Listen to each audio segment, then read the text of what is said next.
Hello, hello, hello everyone. Welcome to another live stream with me, 320 Sim Pilot. Sorry it's been so long, but here we are. We're going to take this rather beautiful CP Air Boeing 737-700 today for a flight from Calgary in Canada, of course, down to Portland, Northwest America. So this is a flight I wanted to do. I promised in the last stream that we would go somewhere different. I've been cheating a little bit, doing a lot of Europe. I mean, that is where the channel started, but it's just nice to stretch our legs a little bit and try something different. So we are going to be taking a look at some of the most beautiful scenery I've seen. It's really, really stunning down there, and this is live weather. Can you believe that? What a bit of luck. So we have absolutely stunning conditions for it as well, so I'm excited for that. I do apologize, this is of course, as you can tell, a default Calgary. I was not organized enough to sort out the scenery.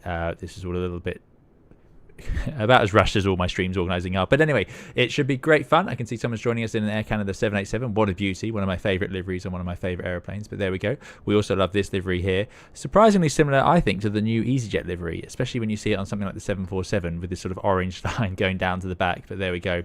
Very nice indeed. We'll talk about CP Air when we're on the way. About an hour and a half, or maybe a bit over that once we do get going, with really, really nice weather, like I say, the whole way. So looking forward to it.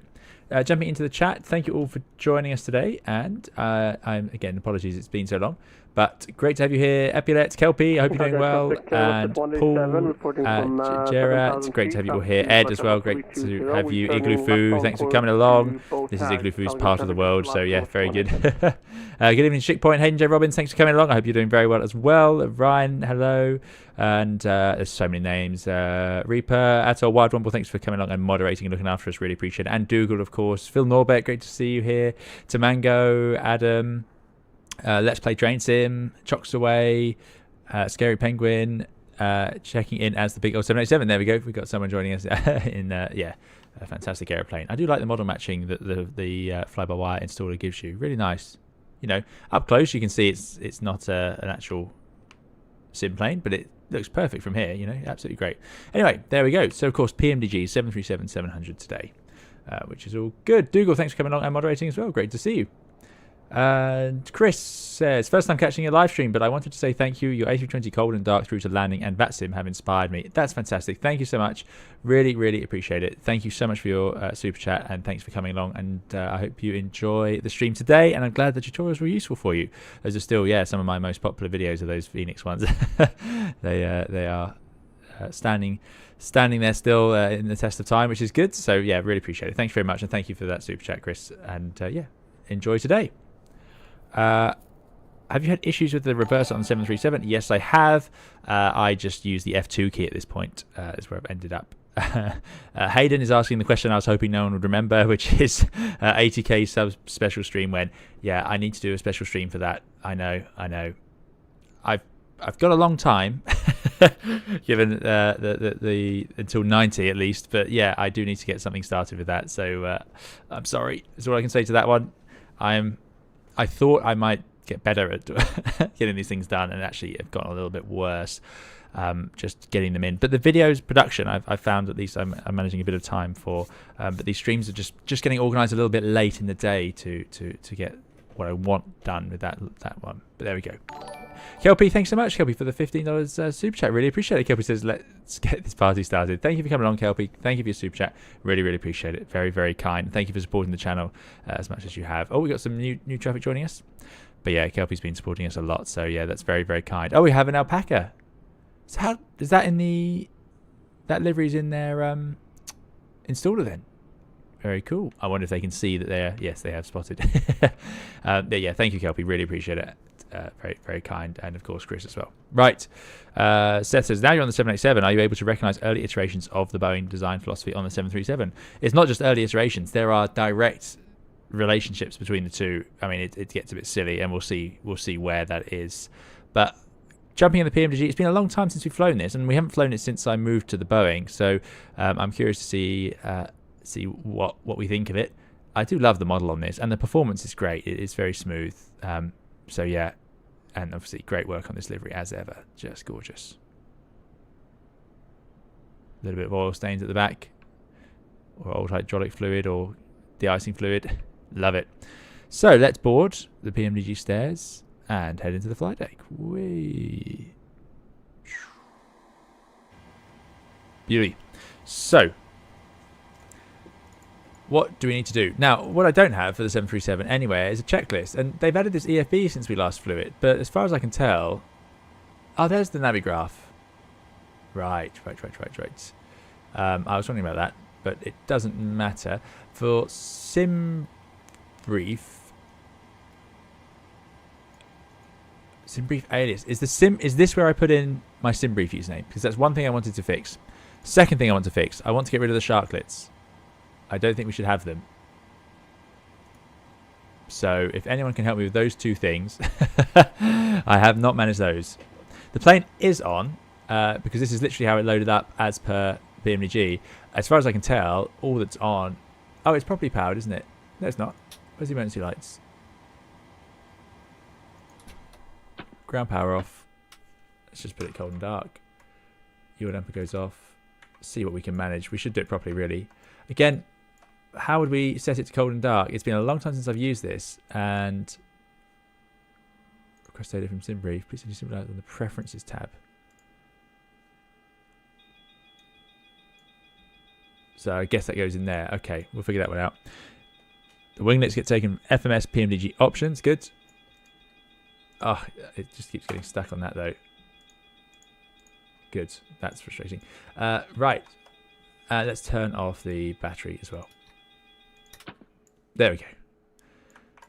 Right. Now it's cold and dark. No one can argue with that. And the IRSs would have been off, of course, if we were in this position, which you would have done before. Oh, I wonder if... See how well it turns on now.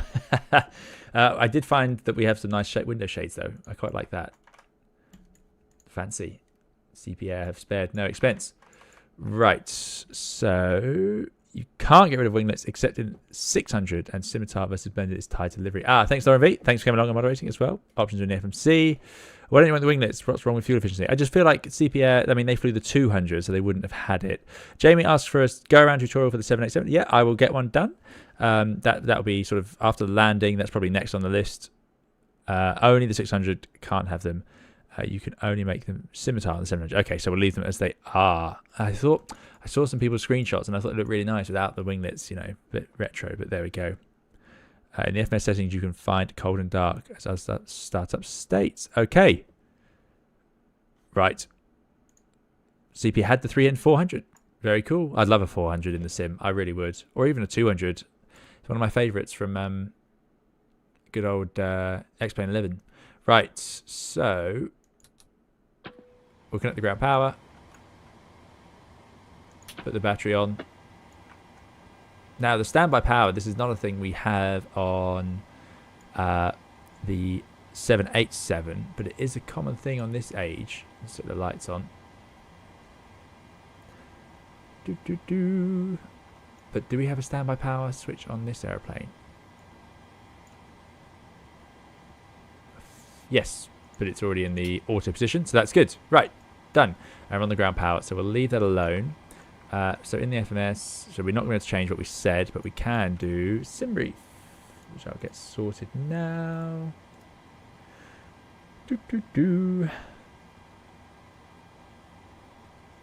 Should have really had this sorted earlier, but I have failed at that, as you can all tell, so no problem. We do this a lot. Okay, this is going to work. I can feel it. Save. So if I go home, it should figure it all out. Nope, no, didn't work. Oh, I won't spend too long fiddling with that. No. Maybe it wants my name.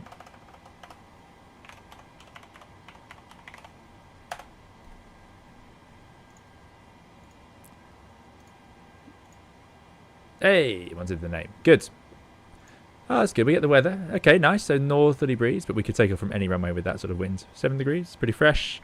29902. Wow, what a beautiful, almost standard day. Okay, the airplane's coming to life. That's good news. Let's just have a look in the chat. Organ Aviator, good to see you. Organ Aviator having Computer issues. Press sleep and that's not sleep. Won't turn on. Oh dear. Well, we all have it happen. I have it happen a lot before streams. So yeah, no problem at all. Good. Hello, 320 Sim Pilot Superfan. Thanks for joining us. Yep, username indeed. Thank you very much, Robert and Bitty. Yeah, we are doing well. Thanks for coming along. Seth wants a touch and go tutorial on the 787. Yeah, that would be quite different. Boeings don't do many touch and goes. I'm sure there is a thing for it. I'll have a look around. Interesting one. Normally, by the time you fly the 787, you don't need to do base training, so there won't be a touch and go. There's a bolt landing procedure, which is different from a touch and go, but there we go. Okay, so we've got the overhead lights on. We need some lower lights. Bright as possible, please. Yeah, wouldn't it be good? Can't we have a 737-400? I feel like someone could do that. Just Flight could do that, couldn't they? How good their classic airplanes are. They're retro ones. We'll get the main panel on. So much more to do in this airplane. It's unbelievable compared to the 787. Right, so gears down. We've got ground power established. I'm going to turn on the APU before I forget. Is that the left aft pump that we do? Oh, we'll find out. And then we go APU, start, and off. Then parking brake is set. We'll just look in here. They have a funny panel for this, don't they? Not there. Not there. Somewhere here is the stat thing. Where do they put that? Here. System. No. Oh yeah, hydraulics. Good. Got hydraulic quantity. Looking good so far. Parking brake is off, is it? No, that's... yeah, well spotted. The light wasn't on, was it? I'm not a fan of this parking brake system. In terms of the actual airplane. The 787 has the same system. So we were talking earlier about Boeing sort of through lines of things that they... Put those flaps up as well. Boeing sort of through lines of things that they do. And this is one of them. 787 is essentially the same, right? You can release it with your toe brakes, which is really a nice feature. You can't do that on the Airbus. You have to just move the handle, but the Airbus is just a handle. It's not sort of this connected thing where you have to hold it on the brakes and you have enough pressure and then you can lift that and then release the toe. It's all just a bit of a, I don't know, it seems a bit overly complicated really.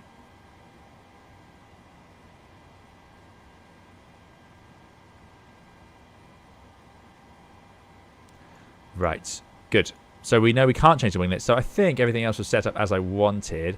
So I'm going to go into the FMC and that's all good. So we'll just have that on both sides. And let's just get the overhead panels set up. So I'm going to put these into nav. There's only 2, but that's all we have on the 787, unbelievably as well. It's quite amazing.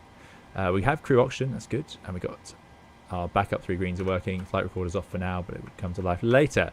Good. Flight control computers, spoilers are all set properly. Yaw damper going on. I think it will stay on.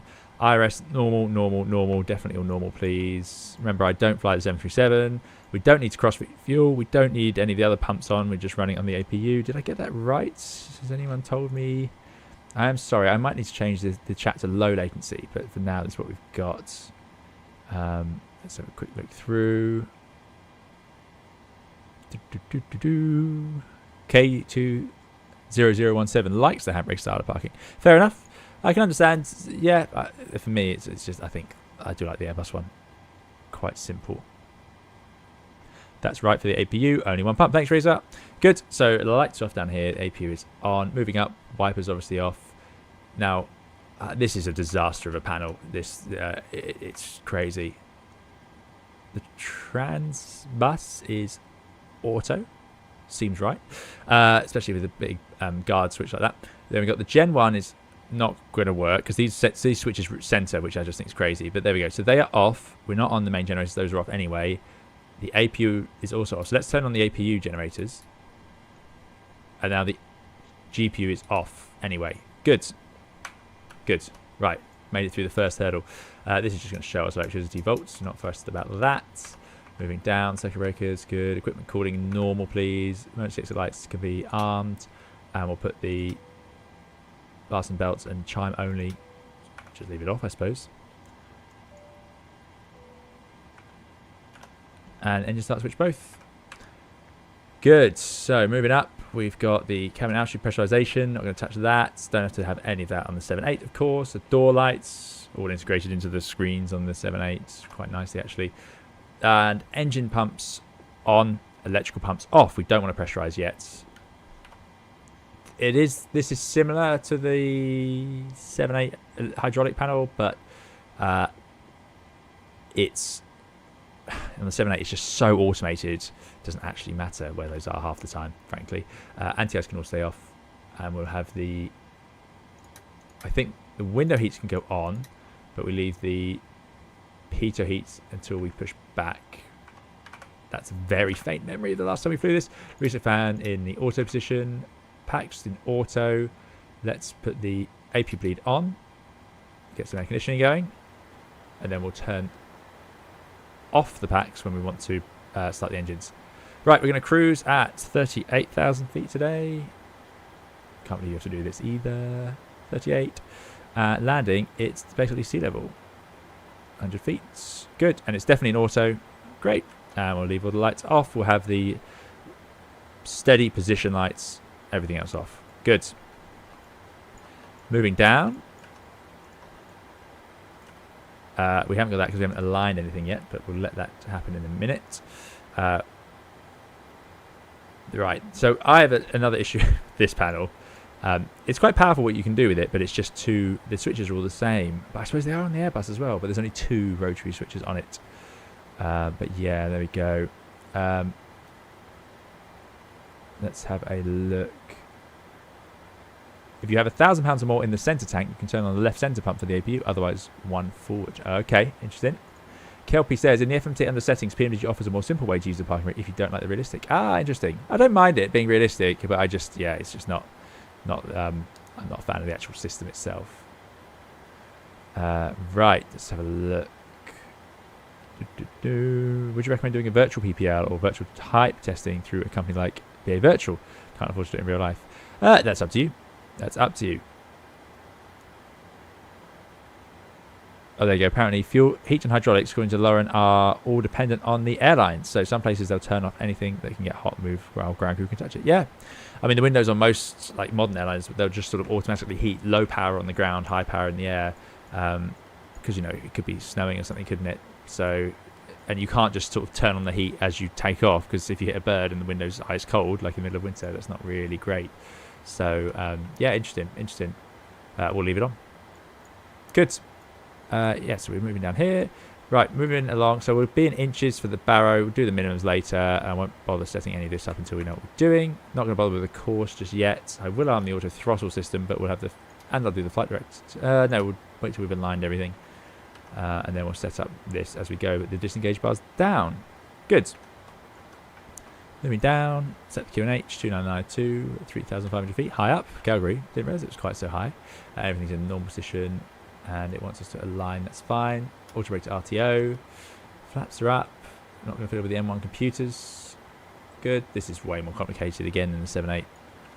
Yeah, and then speed brakes in, flaps are up, throttles are both at idle and cut off, parking brake is on, step trim's normal, and then we would have all these tests to do. But I'm not going to do the test because I messed that up in the video I was making, and I deployed the fire bottles. That was on a different airplane, but yeah, makes for a long stream if I have to redo everything. Reload it. Good. Cargo, fire system, not going to touch that. It's all in the right place. The radios are all fine. Transponder is in standby. There we go. Good. And there's a landing gear pins. I think that's quite a good idea, having them accessible. Although that would be annoying on the 7.8 because there's always someone sat here in the third seat. So I suppose it would be in the way. You forget how small the 7.3 cockpit is.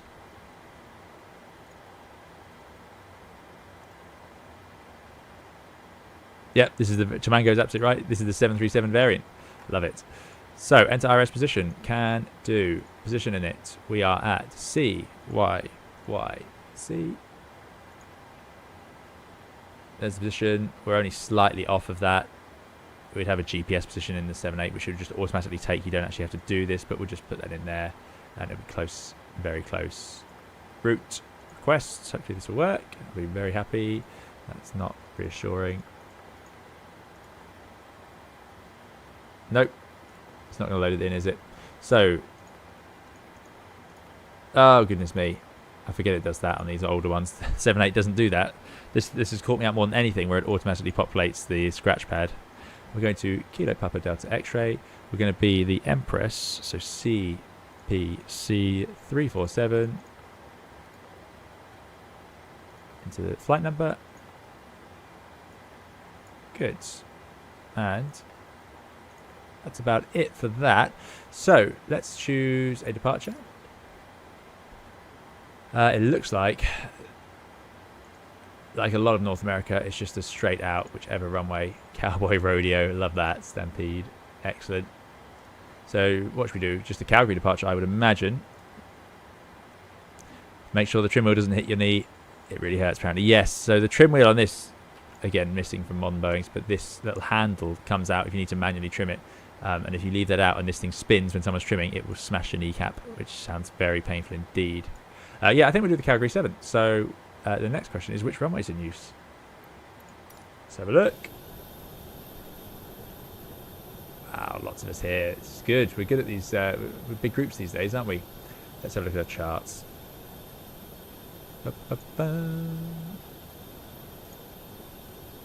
So we said the wind was northerly, but we can take off with a tailwind off of 17 right, I'd have thought.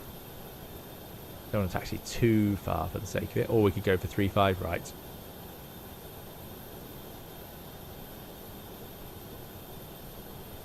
If you loaded the route in the IFB, you can request the route. Don't need to even. Let's have a look. We did load the route, I thought. But yeah, it doesn't seem to want to take it. So, depart. Let's just check that weather again. Yeah, it's northerly, 7 knots, but we'll be able to. That's a huge runway. So I think for expeditious takeoff, we'll take off from 17 right. We'll go south. 17 right. We don't get the option of a Calgary, of course.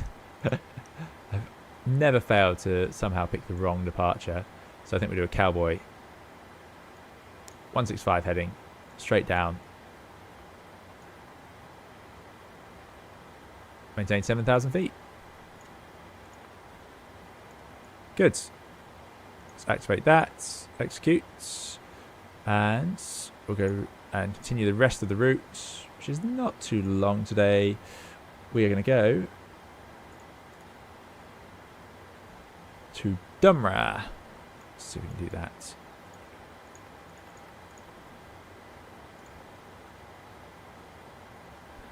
Dumra, then Quebec 890.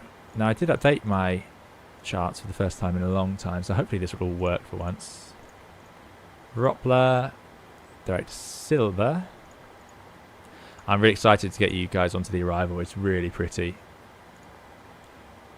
Direct Silver, then direct Ziran. And direct Buzo. Luckily not a long route today.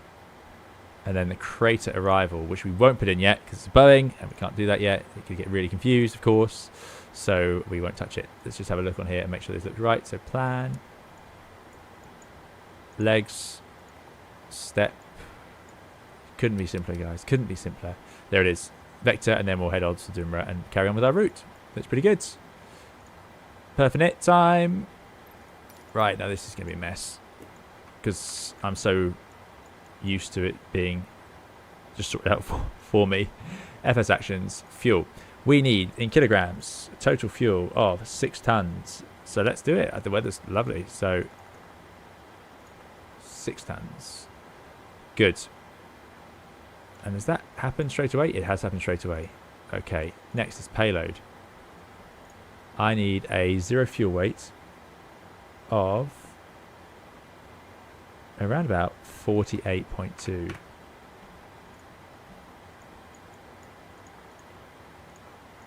Can I just type that in? Yes, excellent. Thank you, PMDG. Now that's done, isn't it?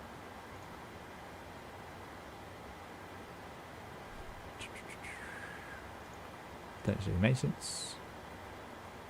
We can release the ground power.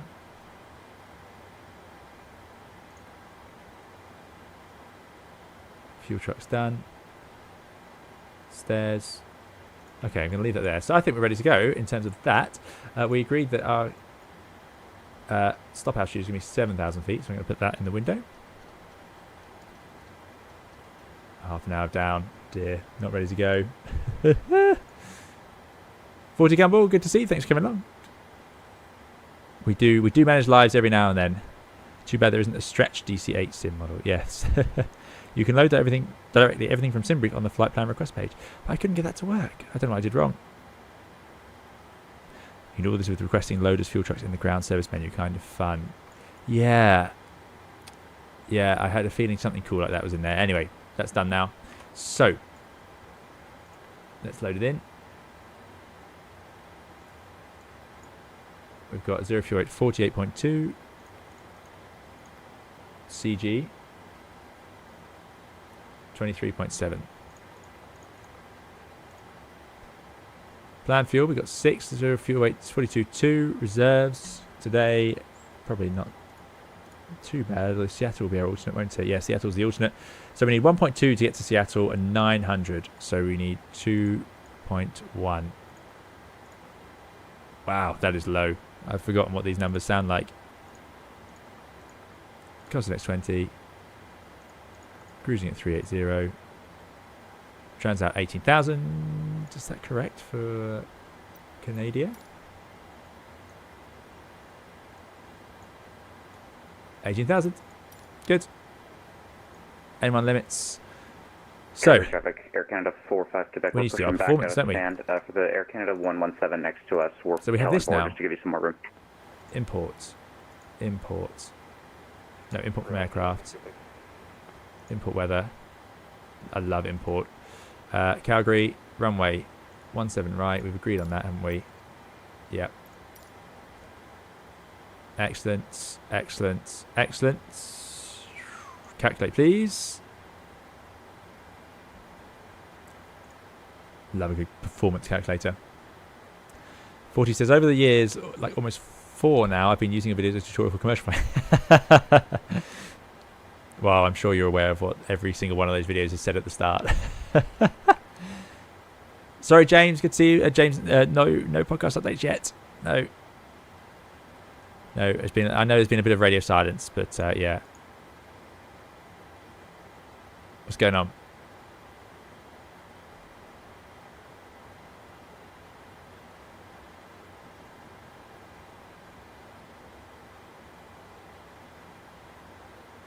Uh-oh. Runway change, is it? Yep. Someone's online. Bravo. 3407. They're going to make us use a headwind, aren't they? 35 right. Visual. Departure runway 29 and 35 right. And runway 35 left. Alright. Good. Well, yeah, that's why in real life you'd have, of course, had this discussion before you got to this point. I don't really want to take off 29 if I don't have to, but we could do it. I mean, 2,400 meters is absolutely fine. Maybe we'll take runway 29 if we can. Echo Bravo 235 right. Calgary. Ah, keyboard's locked into FB.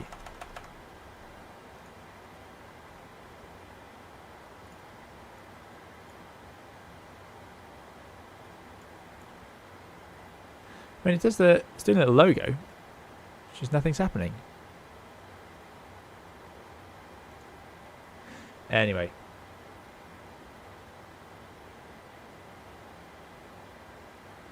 $2.9 for propellers. There's something. Oh, there you go. Fair enough. Right. KG lives in Portland. Excellent. So, yeah. 35 right's going to be better. We're not taxing all the way down to 35 left. And I'm sure from this terminal that's what they would expect. So, change your plan. Departure 35 right. We're not going to get a performance calculator here, are we? Because I have no idea. It's just not playing. Oh, we put the weights in, haven't we? We've got weights, optimum. We've got weather.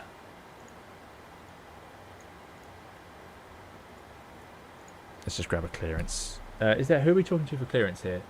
There's Winnipeg, Seattle, and CZEG. None of them have contacted me to ask me.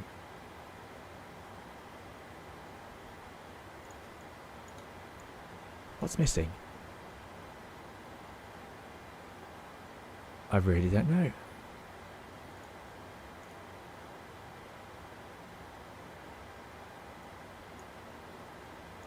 I mean, of course it can generate this performance. I mean, this runway's huge. We could just do, I'm certain we could do almost, not max D rate because of the altitude, but other than that, it would be not bad. CZEG, perfect. 135025. Whilst we give up on the performance.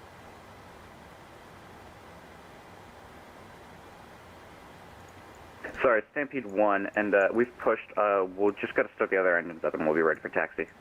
Roger, thanks. West at 1251, Edmonton Center. I don't have a flight plan for you. Do you mind filing that? Then I'll get your IFR clearance for you. Hey, firm, we'll do that. Right, let's get... Edmonton Center, Delta 1208, looking for IFR to Portland. Delta 1208, Roger, standby.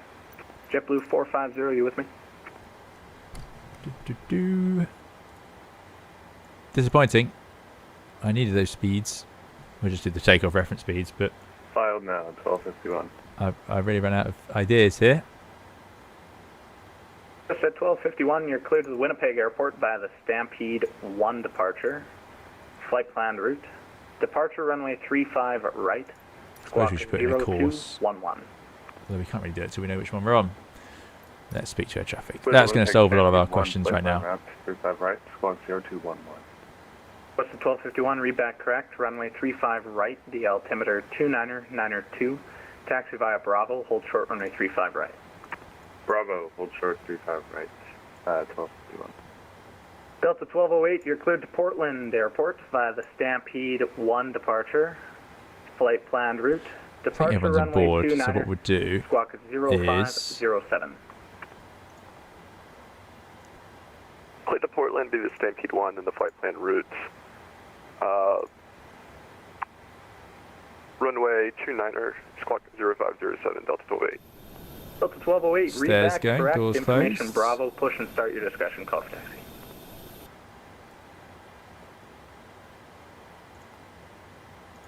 Close the cargo. Edmonton Center, good day. Alpaca 2 Juliet Kilo, stand 52 information Bravo, request departure clearance. Now. Yes, All coming right, together. 2 on and once there. Air Canada 117, I'll get you on first. You're cleared to the Portland Airport via the Stampede 1 departure. Flight planned route. Departure runway 29er, squawk 1067. Clear to Portland, Stampede 1, departure, runway 29, squawk 1067, Air Canada 117. Air Canada 117, you read back correct. Datus Bravo, push and start your discussion. Call ready for taxi. I believe it was Alpaca 2 Juliet Kilo, correct? Affirmative, Alpaca 2 Juliet Kilo. Alpaca 2 Juliet Kilo, Edmonton Center, you're cleared to the Portland Airport via the Stampede 1 departure. Flight planned route. Departure runway 29er, squawk 0222. Clear to Portland, Stampede 1 departure, runway 29er, squawk 0222, Alpaca 2 See what we get. Alpaca 2 Juliet Kilo, read back correct. Push and start your discussion. Call for taxi. We'll go, Alpaca 2 Juliet Kilo. Edmonton, good day. Empress 347 in Charlie Yankee Yankee Charlie. And we have information Bravo, request clearance Portland. Oh dear, I've forgotten everything there. Not going to answer me. Sorry, could you state the call sign one more time for me? Empress 347. Empress 347, Edmonton Center. Hello, you're clear to the Portland Airport. Stampede 1 departure. Flight planned route. Departure runway 29er, squawk 0574. Thank you, clear Portland. Stampede 1 departure, runway 29, squawk 0574, Empress 347. Empress 347, you read back correct. Bravo current, push and start your discretion. Call for taxi. Push to our discretion, that's copied. Thank you, Empress 347. That's so embarrassing. I don't get, these days I don't get too embarrassed on that's it, but that was embarrassing. I mean, that would have been embarrassing in real life. And it happens. I mean, you've been flying around left, right, and centre. People do just accidentally say the wrong airport or whatever. Anyway, that's the departure we expect. We've been told, sorry, we've been cleared for. Taking off, runway 29, 285 is the course. Just put that in here. And we'll just take the altitude. Good afternoon, Edmonton Central. This is JetBlue 450. 18,000, I'm very sorry that I 7,000. already pushed back. Flight And directors started. on. I thought I was monitoring in the com, And but heading yeah, if I 29. could request IFR clearance to Portland. Absolutely, I'll get right back with you. West at 1251, call me airborne, wind 340. Last try. Clear for takeoff, Is he going to like runway 29? We'll call you Because this is a bit more interesting. It could be a little fiddlier. JetBlue 450, you're clear to the Portland International Airport via the Stampede Try the 1 other departure. IFB for performance. Not a bad Flight idea. planned route. Departure runway 35 right, squawk 0144.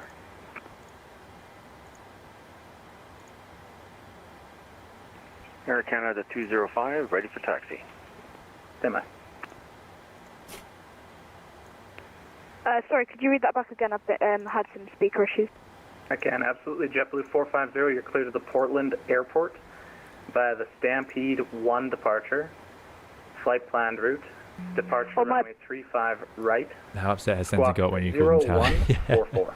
No, performance not happening. That's fine. Don't know why, but I'm sure there's a reason.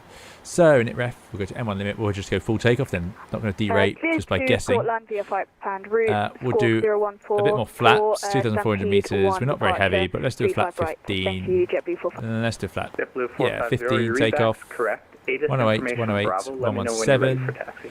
And the CG is at 23.7. Boom, Was it Air Canada 4.04 205 calling trim. for taxi? Standing by Air for Canada taxi. 205 did call for taxi, yes. Air Canada 205, Next runway page. 29er, the Not worried altimeter about 29er, that. 9er 2. And we'll do 1500 Taxi for our by the deceleration. aviator discretion. Perfect. Golf. So, Foxtrot, hold short runway taxi 29. out. Taxi to Golf, Foxtrot, hold short, runway 29. Air Canada Basically, 205. we just go straight back into the apron if we can. And then make taxi out. Air Canada 45, Quebec, ready taxi. And maybe Air Canada Juliet 45 Tango Quebec, or you're gonna Juliet see a Sierra. We'll see company, what he gives Boeing us. And then 737 down at your 12 o'clock. Juliet. Follow him, Golf, Foxtrot, Golf, hold short runway 29. Foxtrot. There you go. That's what everyone else is Falcon doing. traffic, Golf Foxtrot, Good. Golf 29er, Air Canada 45. Now, I don't have any checklist for this airplane, but let's get the fuel pumps going. We're on the APU. We had the APU bleed on. Let's think what else would we need to do. Flight directors on. Now, in the 7.8, putting them on would automatically bring up Toga, but on this, we're going to have to press the little button for it, which would be this little screw Go ahead, here, maneuver I back. think. Yep. Good. Okay. Cool. Scary 7 Heavy. Evening, window seat. Hope you're doing well. Thanks for joining us.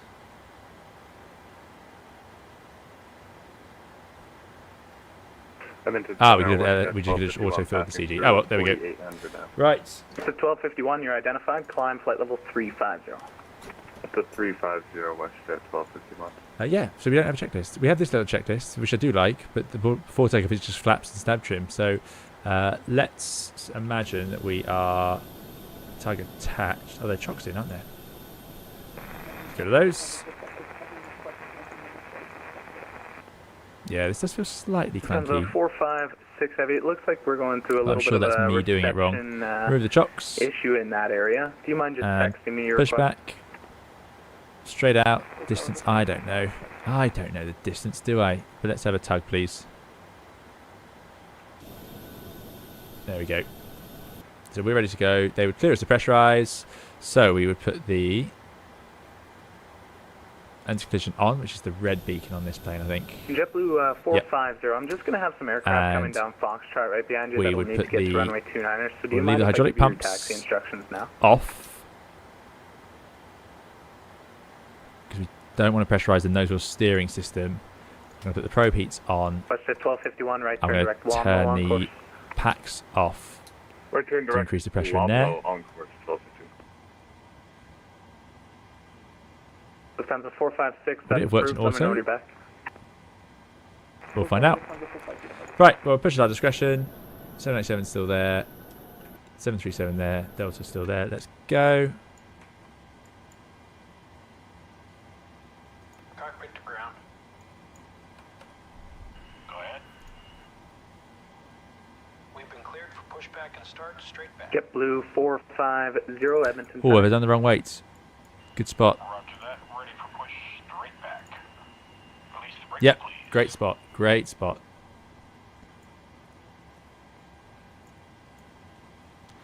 We won't release just yet.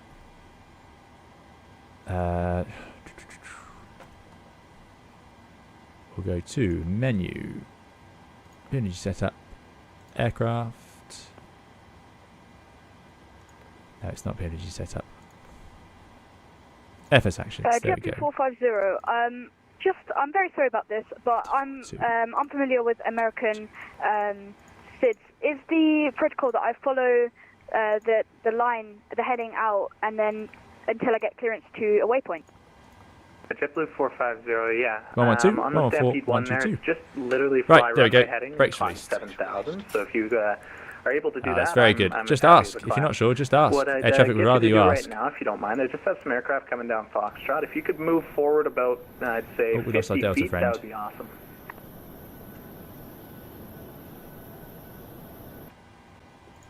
Right, let's get the engines going. Ground. We should have the secondary display up.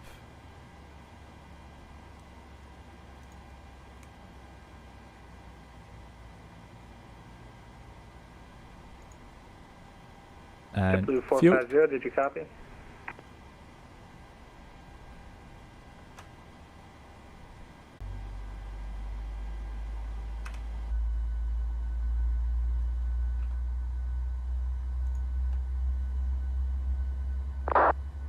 Canada 205, are you able to get past the JetBlue at your 12 o'clock here? That hasn't worked. I'm Might need a bit almost more. there. I'll let you know in 2 seconds. Roger, thanks. Edmonton Center, WestJet 100. Can we just get it to do it again? Ready to copy IFR clearance from Calgary to Kelowna. Mr. 100, Edmonton Center, good afternoon. You're cleared to the Kelowna Airport by the Stampede 1 Please departure. keep pushing. Flight plan the route. Departure runway 29er, squawk 0147. Edmonton Center, Air Canada 205. I can make it past. Heading towards runway 29 now. Roger. Brakes released, here we go. Good. Right, start the other engine. Making this really difficult. Clear to Kelowna via Stampede 1 departure, runway 29, squawk 0147. Chocks are indeed off. West at 100, reback correct, Bravo current. Push and start your discretion, call for taxi. No, I don't fly much GA in real life. No, I do very, very, very rarely. It's very expensive in the UK.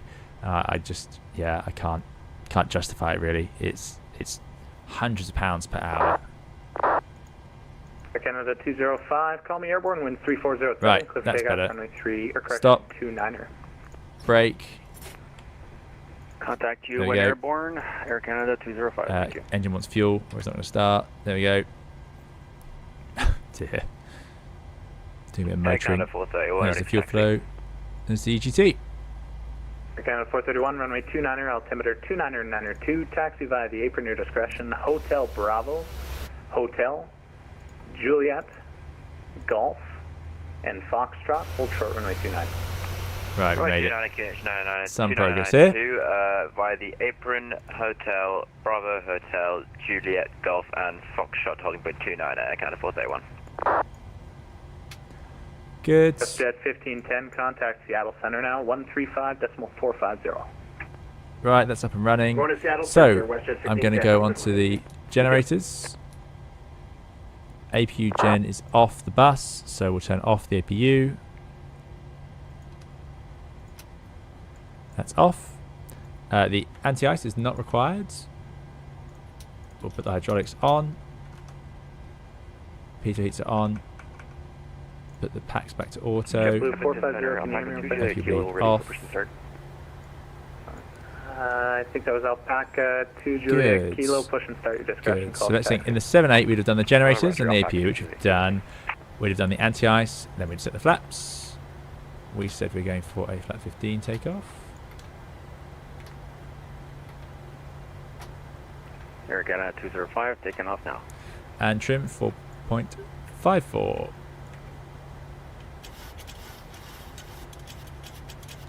Good. And then we can do a recall. All looks good. We'd of course have put our transponder on already, which we should have done. Which should be squawking 0574.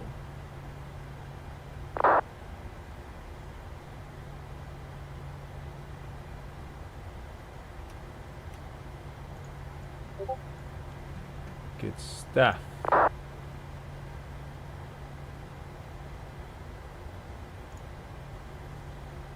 Right. Let's put this back to map. Air Canada 45 Quebec, line up, runway 29er, caution jet blast. Sadly, Runway no matter how close I zoom 29er, in, we're not going to get 45 a Quebec. beautiful picture of the airport. But there we go, that's our departure. And I'm going to get rid of the secondary engine display. Let's go back to just the Virgin normal one 20 you Papa can see. Heavy, you're leaving my airspace. Montreal Center Why offline, does it say surveillance automatic terminates. disarms? Monitor to Unicom 122.8, take care. There we go, that's better. And what we should have done is put in the V2, 122. Right. Empress 347, request taxi. Born at 5,000 feet, climbing to 7,000. Canada 205, you're identified. Climb flight level 320. It's a lot of flat. Look at all those Climb flats. to 320. That's a Can I lot. go route as planned? Not quite yet. Until you're above the noise abatement, I'll have that for you shortly. No problem. Air Canada 45 Quebec, call me VG plus airborne 10. when 3407. Clear Seems for reasonable. takeoff. Very low 29. speeds. But we are Yeah, using, clear like I takeoff, say, a Air lot of Canada flap and 45 slats. Empress 347, request taxi. Empress 347, runway 29, the altimeter 299er2, taxi via the apron, your discretion. Juliet Sierra, Juliet, Golf, Foxtrot, hold short, runway 29. Okay, taxi, altimeter 299er2, Juliet Sierra, Juliet Golf, Foxtrot, hold short 29, Empress 347. Air Canada 205, proceed direct bow tag. So, Juliet Sierra, so first one, Juliet, Proceed, bow Golf, tag, Air Canada 205. Foxtrot, Ready. 29. Let's give it a go. Let's put the taxi light on, brakes released. Let's get moving. Get out of the way of this poor Air Canada.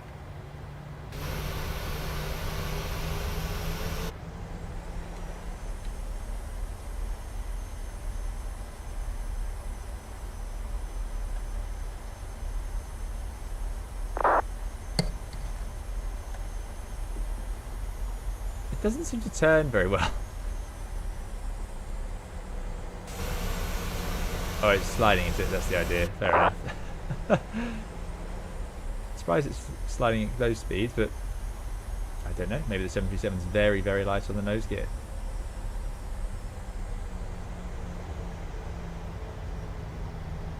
Air Canada 45 Quebec, airborne. Canada 45 Quebec Heavy, say you're Right, passing Juliet Sierra. 4,400, We're climbing landing to it there. 7,000. It's important that we Air don't Canada miss. 45 Quebec Heavy, roger, you're Golf. identified. Climb flight level 360. Level 360, Air Canada 45 Quebec. Oh yeah, something Boeing's would have done before taxiing would have been a flight control check, of course. So we've done a rudder left, we'll do rudder right. There it is. Water throttle complaining. Yeah, so it's 6 knots, it doesn't want to do it Air at a hard Canada turn. 45 Quebec Fair Heavy, enough. left turn direct Dumra on course. And we'll do our flight Left controls. turn direct Demra, Air Canada 45 Quebec. Right, full down, full left, full right. I don't know, maybe they would monitor that in the 7.3. I don't know if it, I doubt it's automatically checked by the aircraft. But yeah, 7.3s would do this before taxi like the 7.8s. It's the Boeing thing, really.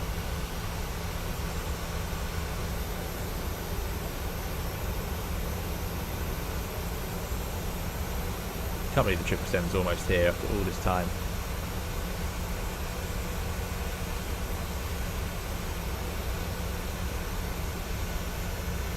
Shocks away says, any plans to return to X-Plane 12? Yeah, I want to play X-Plane 12 again. I'm so far behind it. I need to figure out everything, as in like what have I got installed, how up to date is it, what aircraft are working with it at the moment. I would like to fly quite a few actually, certainly Concorde again as well. So we lost that auto throttle arm, probably because I overread the engines. Now we're looking for Golf. That's Charlie. So we're going left here. This will be Golf. We missed that line. We'll take the next one.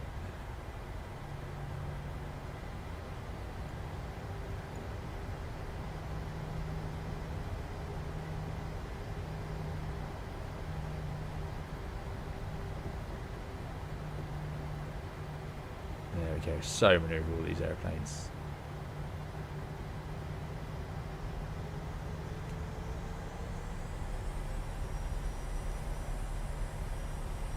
Ah, it seems to, yeah. Is 43% enough to disarm it?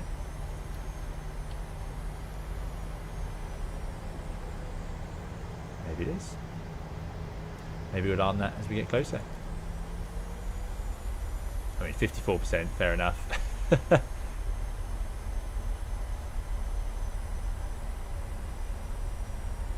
I preferred the CO in windy conditions and the Neo normally. Neo's quieter on the A320. Air Canada 431, heavy, line up, runway But 29. in the wind, I was more used to the CO. 29 Canada 431 heavy. Right, next we're going to be taking Foxtrot. 45 degrees left, so that'll be here.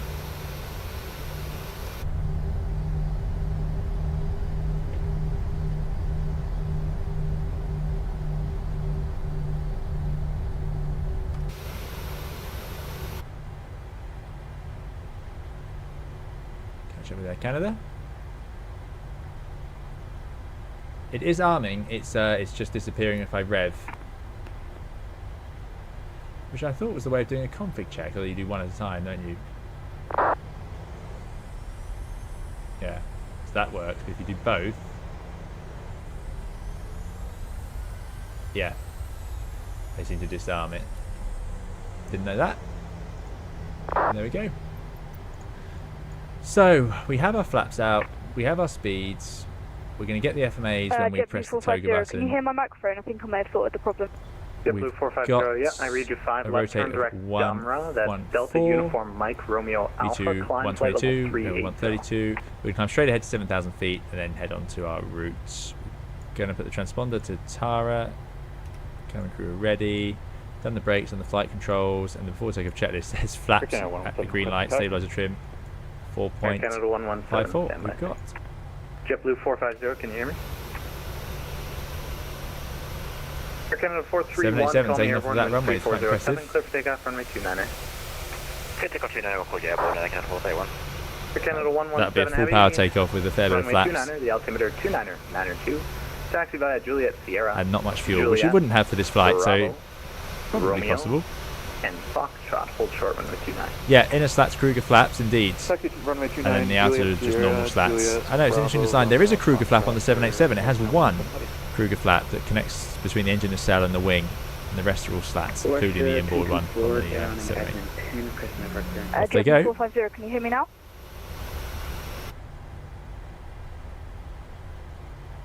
JetBlue 450, I read you 5, how me? Right, we'll give the cabin a chime. APU channel fast, yes, but the APU's off. The aircraft on the ground in Edmonton. Yeah, I still can't hear you. Can I talk to you on the chat? Do you mind refiling? A few comms issues going on. We'll have systems gone. Yeah, we'll have it nice and small. What's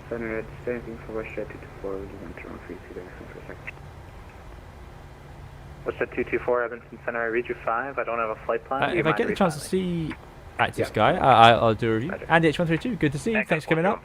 Yeah, still on the ground. It's a full hour, this one. Heavy, you're It's not been a smooth process. Passing I thought the 73 would be a bit more like a glove, but no. It's more different than I envisioned. Hopefully in the air it feels similar. Edmonton Center, For example, sorry, I got this VNF please, which I should have done earlier. Runway 29. And then we're going to do N1. Runway 29er, altimeter 29. But we'll toga, then we'll press N1, and then we'll bug the up speed. I remember that bit. Okay, cleared to taxi runway 29er via Golf, Foxtrot to runway 29. 787's made it in the air. Altimeter 29er, 902, Alpha 2 Juliet Kilo. I wish that 224, we should have a flight planner. Empress 347 ready for departure.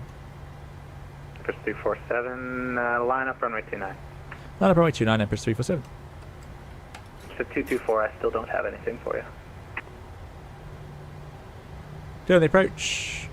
Lufthansa 454 Bravo Heavy, contact Vancouver Center 133. Lights on. 133.7 for Lufthansa 454 Bravo Heavy. Thank you very much, and have a good one. Take care. I'm really hoping these flight directors spring to life.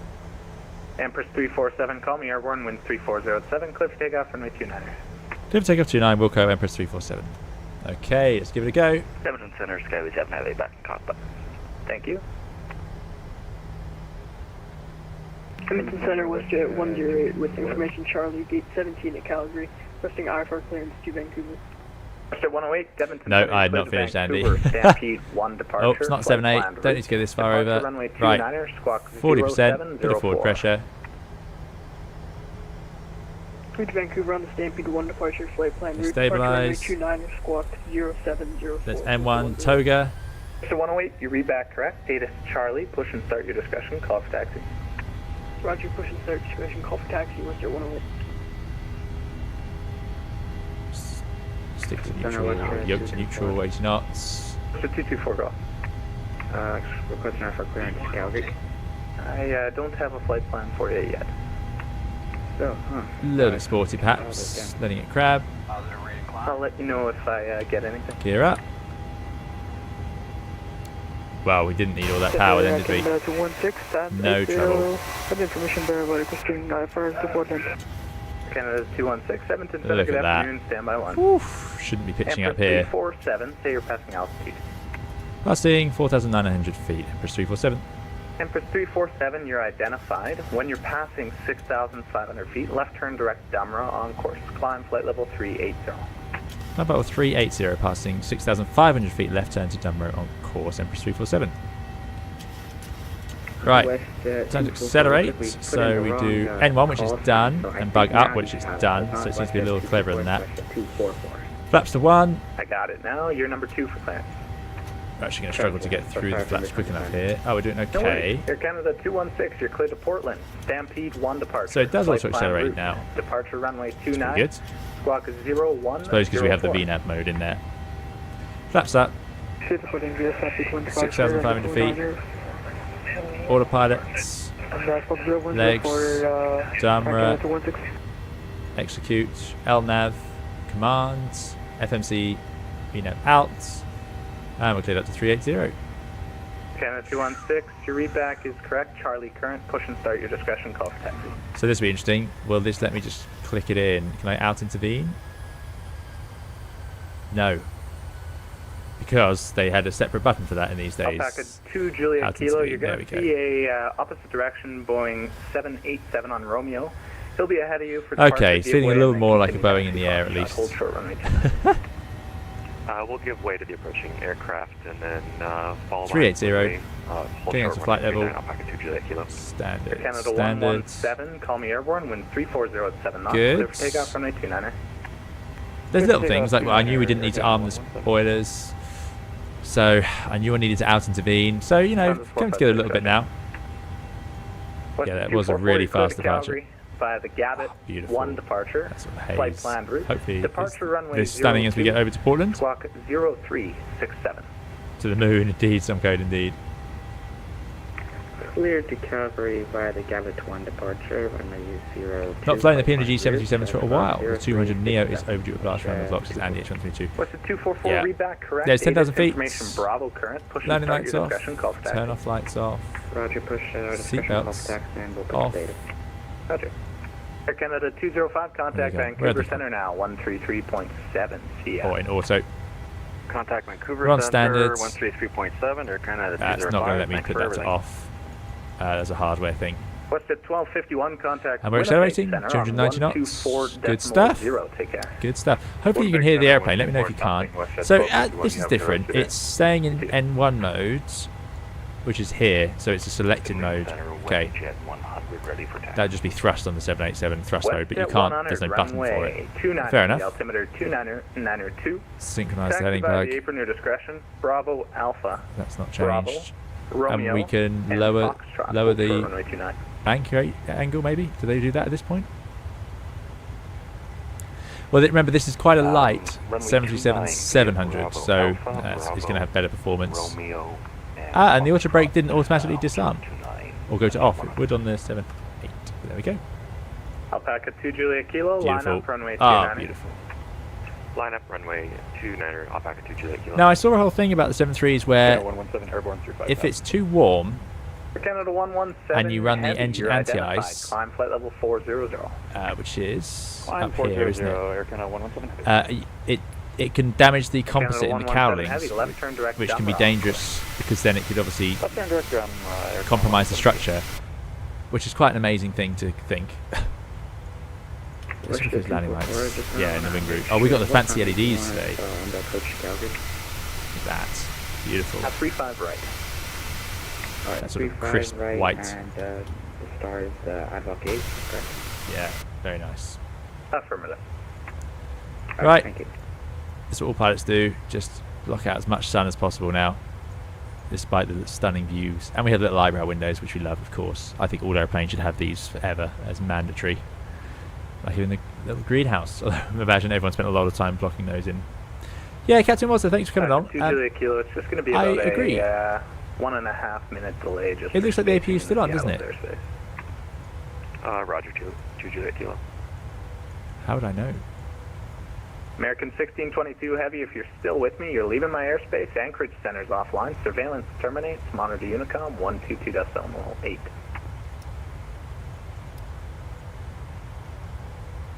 That seemed to get it. Strange. Was that a call for us? Probably.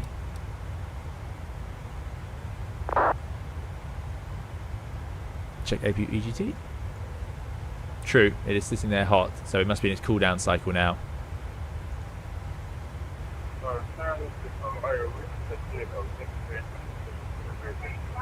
Bye-bye. Alpaca 2 Juliet Kilo, call me airborne when That was the max, apparently, says Skyfire Dan. Yeah, that was a max issue. Okay, so not an issue. Epilet says, on the 320, why are some MTDU keys in a white box? That's the north, east, southwest. That's if you're the same here. It's so you can, if you're typing in coordinates, not something we do very often, especially on short haul. Something that does come more often in long haul, but we don't have that on the. Actually, no, we do have it on the 787. Yeah, just in a different format. Ysat, thanks so much for the £5 super chat. Really appreciate it. Ysat says, hello, not sure if you remember me, but I've been watching your vids and streams for a little while. Keep up the great work. I do remember you, Ysat. Thank you for coming along, and thank you so much for the very kind super chat. I hope you're enjoying the stream today. Sorry it took us so long to get going. But here we are. We are now nav, N1 VNF speed. It's all looking good. But yeah, thank you so much. Really appreciate it. And yeah, I do certainly remember you. 46 knots from the right. Oh, beautiful.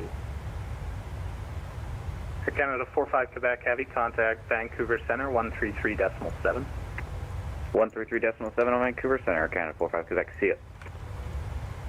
Beautiful.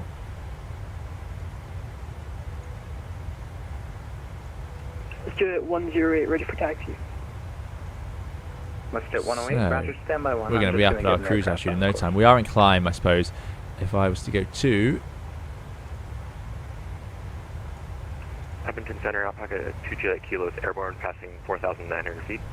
Alpaca 2 Juliet Kilo, you're identified through 6,500 feet. Left turn direct Damra on course. Climb flight level 380. It's all slightly different to the 7.8.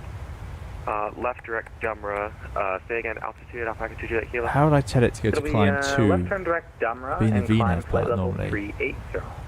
It's not Flight level perf. 380, left direct Take Dumra, off. Alpaca 2 Next Juliet Kilo. page. Thank you. No. What's your 244 ready for taxi? Let's hit 244, runway Climb. 02, the altimeter 29903. Taxi via the apron, your discretion. Quebec. Alpha, Curious. hold short runway 02. Curious. That was a toga takeoff, David. Yep. Taxi apron, our discretion. Well, now until we got Alpha, into the air. hold short Typical of runway the channel 02. system. Indeed, it was. The gear hydraulics gonna be hot. Yeah.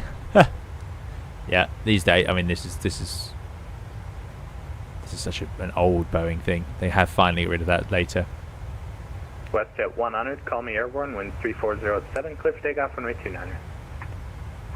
Call airborne, clear for takeoff. Runway N1 29er, limits. WestJet There we go. It's a separate page. Thank you very much. Climb. Climb 2. And that would derate them. As we're climbing so well. Thank you very much. Yeah, so the high climb rate, the reason for the high M1 and climb rate is because we were in climb, not climb 1 or 2, which are the derated versions, yeah. There you go. It's finally picked up on it.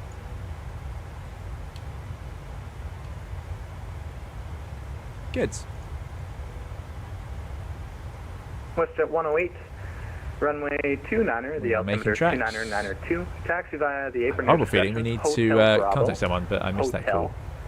Juliet, Golf, What are these Foxtrot, little hold short bits runway 29. under the wing?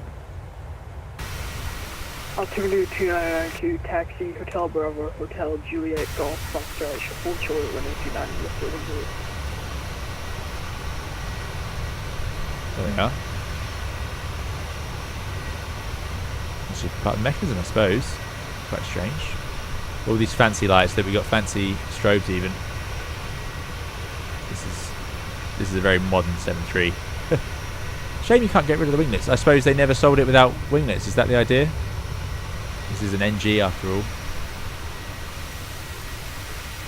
God, contrails. Remember how long it took the contrails to arrive in this sim? Hopefully they'll all be there in 2024. Center Action, that's 16, route accident 29. Air Canada 216, runway 29er, altimeter 29er, taxi via the apron, your discretion, Echo Alpha, Echo, Bravo, Romeo. That's a good question. Hold short of Fox. Yeah, 757 at home, just Tango. Yeah, indeed. Ian says, why would any operator pick a 737 over an A320? But the question, I suppose, is why would any operator pick an A320 over a 737? The 737-800 did take more seats than the A320ceo. So, you know, it would all come down to the package they can get from the operator, what their engineers are licensed on, what parts, deals they have, and of course the fuel burn and predicted running costs. And it's good for an airline to keep both companies fighting for your business. So if you only operate one airplane, Calgary information, it could be a bit easier for sort of Boeing or whatever to, or Airbus, or whichever company it is, to know that you're going to stick with them. You're more likely to, so they can keep the prices high. So it's good to have a mix if you can. But the downside of having a mix is expense differences, you know, different parts and so on, different trained pilots, different fleets. Ryanair being the classic example, all 737 even now, and EasyJet of course the opposite, all Airbus. John says, we're still waiting for a usable radar 2, indeed. Guess we'll see if anything is delivered in Microsoft Flight Simulator 2024. Yeah, we'll see. We'll see. Jack asks, do you know any pilots with mild colour blindness? I don't personally, but it's not something you discuss much, I suppose. If you're thinking about becoming a pilot with colour blindness, then that you're going to have to just speak to an aeromedical examiner in your country, I'm afraid, and they'll be able to tell you whether that's a problem or not. Colour blindness can be. 431 heavy contact Vancouver Center 133.7.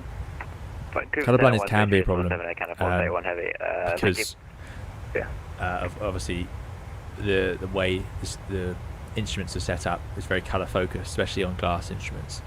So it will be a case of, you know, what sort of colour blindness it is and so on. So I am no way qualified to even discuss it really, I'm afraid. But yeah. Hayden says, hugely more simple for an operator to run a single aircraft type fleet though, e.g. EasyJet only uses A320. Indeed, very, very true.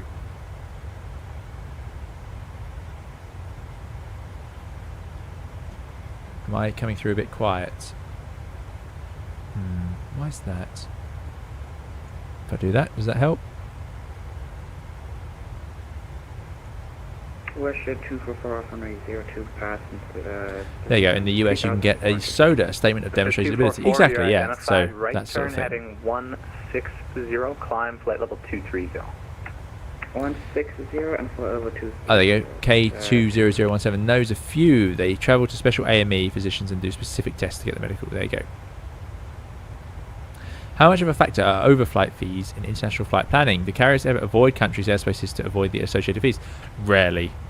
Because it's sort of a thing, right? Which is that you know, if you're going to have airlines flying through your airspace, then you're allowed to fly through other countries' airspace. So everyone just lets everyone fly through the airspace unless there's a sort of security risk.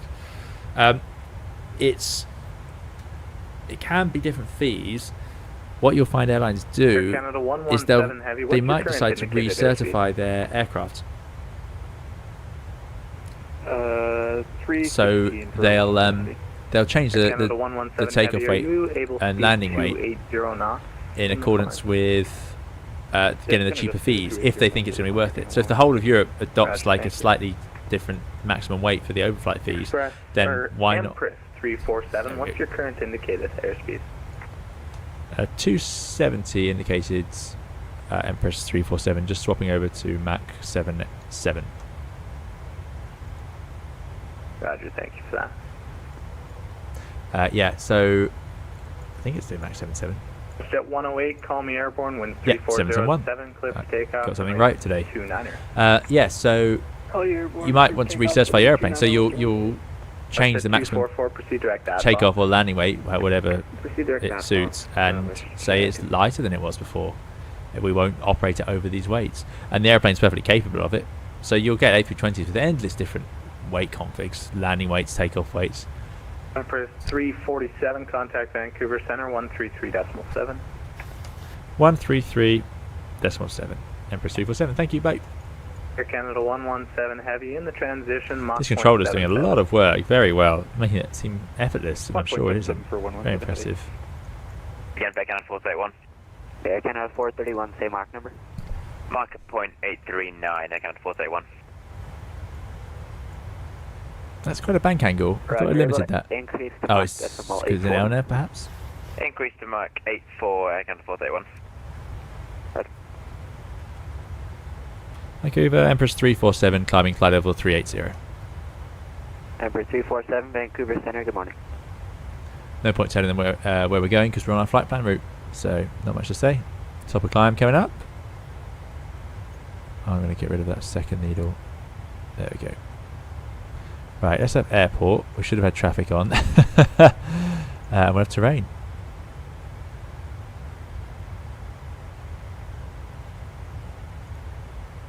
There we go. I find the A320 cockpit somehow more warm and comfy. The 737 is so industrial. That's interesting, yeah. Because I've always thought of the Airbus cockpit as a little bit clinical, but I suppose this is a lot of bare metal panels and so on, isn't it? Whereas the Airbus has got squidgy bits added around and footrests and so on. Whereas this is very much just a, well, we need to have a tiller, so that goes on this flat wall. yeah, fair. It's also just so much smaller. Feels bigger with these eyebrow windows though. Love that. FedEx 142 to send 3000. Just swapping over the speeds there.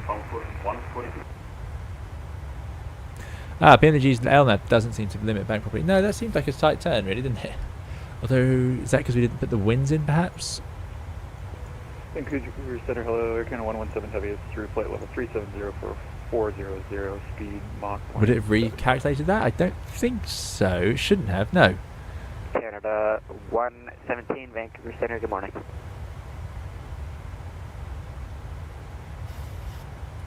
FedEx 142, depart PEMSU heading 360. Load. No, invalid. We won't worry too much about that. Last 1,000 feet to go. We've made it. Almost. Oh, beautiful. Beautiful, beautiful.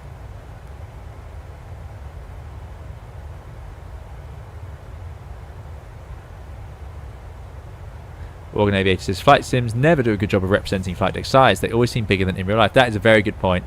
Very true. If you sat in this, like, especially with this lower camera, it's you feel like it's quite big, right? Like your legs are tucked in down here and the screens are up here in front of you, and then you're looking almost up at this panel because you can see beneath it, right? But the reality is you'd sit down, it looks something like this. Your feet would be down here.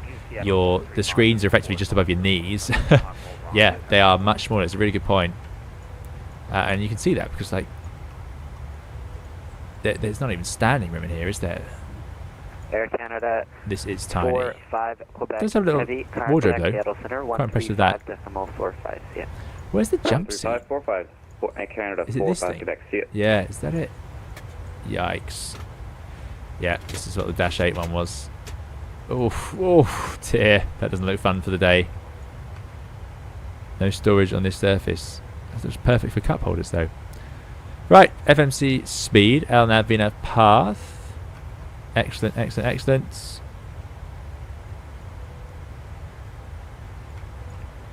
I was going to put the TCAS on below, but I'm not entirely sure how we'll do that on this.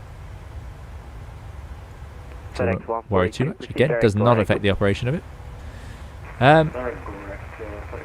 Everything else looks okay. Still got oil. Still got hydraulics. 80% on A. Lost 20%. Oh well. Not a concern at this point. Good. And what we can do, in between continuously updating the heading bug, is basically start setting up our arrivals. Make sure we know what we're doing, because you'll remember that every time I do this, I end up clicking through the wrong charts. So let's try and get ahead of the game. I go back to flights. There we go, charts. Right. These are the departures.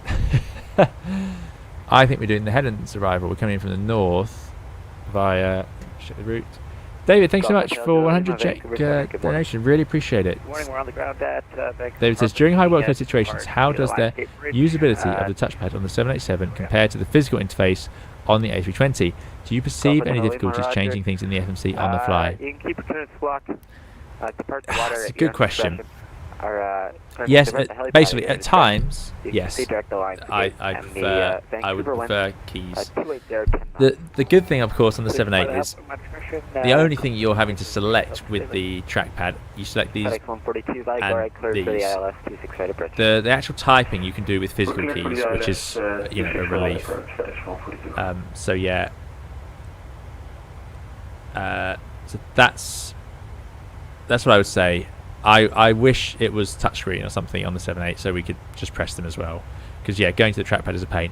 The trackpad does have some neat shortcuts. It's got this thing called, I think they're called hot corners or live corners or something, where you can just tap in the corner of the trackpad itself and it jumps to the cursor to the corner. So to get to one left, one of the most used buttons, right? Because anytime you're doing a direct, for example, you select whatever you want here, and that is done through the trackpad. So yeah, not as nice as being able to tap it, but then you can just tap the corner of the trackpad to get up here and then enter it. So you can actually get relatively slick at it. Some people are very good at it, and some people, are less good at it, or are still warming up to it. But it's okay. And no, in high workload situations or even turbulence, I've not had too much issue with it. If it's so bumpy you can't use the trackpad, it probably would be too bumpy to hit the right button here anyway, frankly. But yeah, interesting question. FedEx 142, contact tower 118.7. 1187. 28 left appears to be active at Portland in real life. Thank you very much. Time for excuses, says Aidan. Yeah, we'll get those in shortly.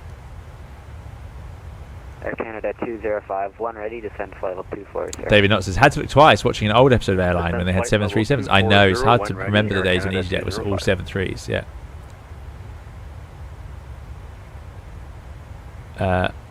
RK just says, hello there. I'm sorry, Charlie Papa Charlie 347, what's the call sign again? Empress 347. Empress 347, Roger. I think that's right. Did I get that right? It's the old Canadian Pacific. Ah. Yeah, Empress.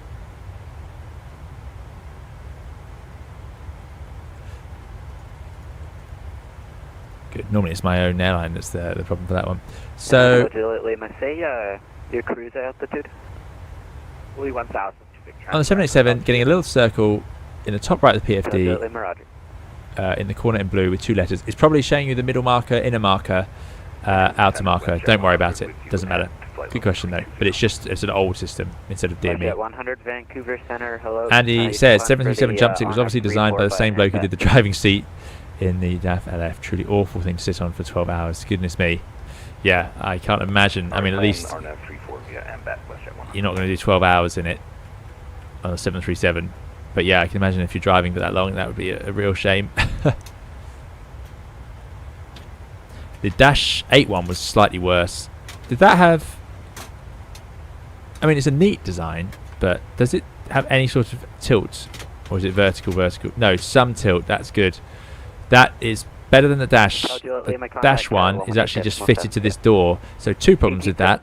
This folds out, but then it's completely vertical back, so you can't really use it. And if you do lean on the door opens outwards, and therefore you would just fall straight out into the cabin and really hurt yourself. So you have to be very careful with it. Nice detail though. 347, are you able Mach decimal 81 or faster? Stand by. I don't know that in this airplane. I want to speed intervene. Sorry, Empress 347, we can do 80 maximum. Roger, increase the Mach decimal 80, please. 80 Empress 347. I mean, I'm happy to do that as it's so smooth. Although over the mountains, we'll see. But we are in the headwind, so we should already have the turbulence from them if there's going to be some. 80, what I could do is put in that as a restriction, and that should update the planning.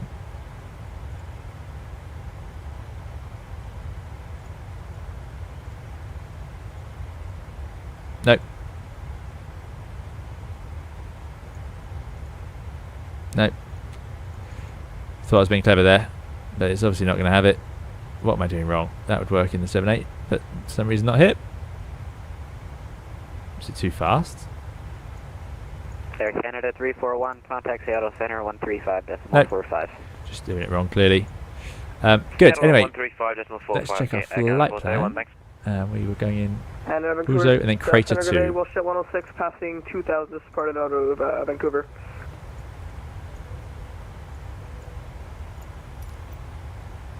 So Crater. Bullshit 106, Vancouver Center, you're identified, climb 16,000, turn left heading 1. From Uzo, Helms. Alright, that's 170, and we'll climb 17,000 for at 106. And let's get the correct runway.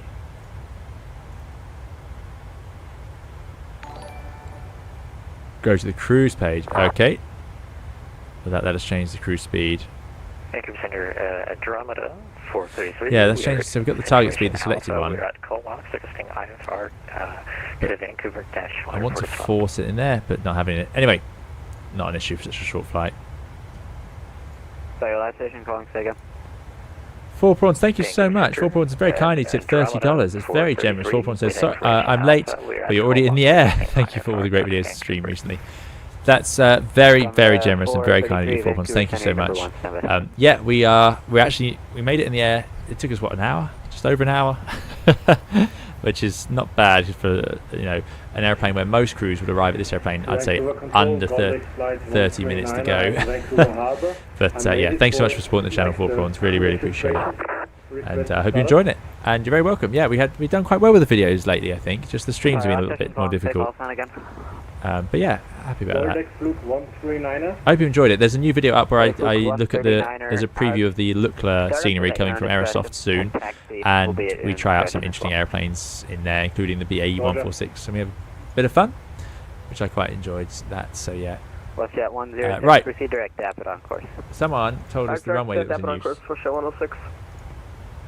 But yeah, thank you so much again, 4 Prawns. Really, really appreciate it. Yeah, we are indeed, Steve, using speed intervene. Right. What's that says? It must be funny. Imagine you're a passenger in the dash and the service started and suddenly some cockpit crew falls through the door with a jump seat. Yeah, exactly. It's happened. It has happened. Basically a shower chair. Celebrate the 787. Please do a live stream across the pond. Virgin Atlantic Heathrow to LAX. I think it's across the pond next weekend. I don't think I can do that.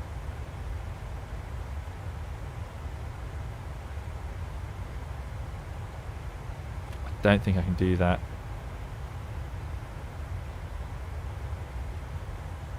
No.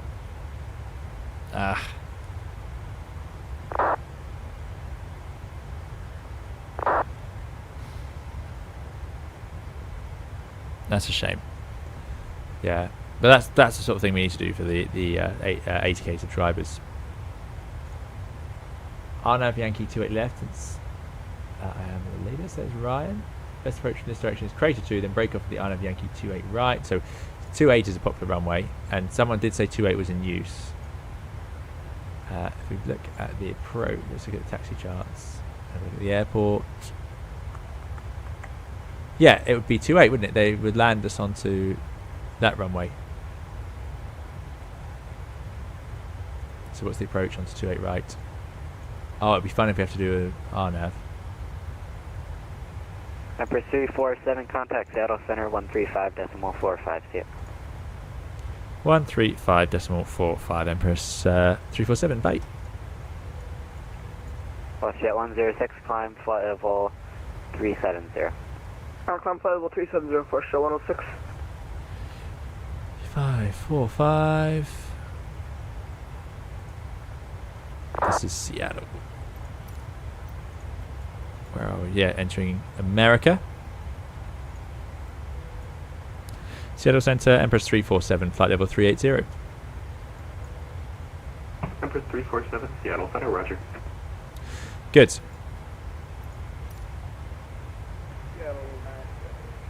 So yeah, so ILS, what's the difference with the RNF?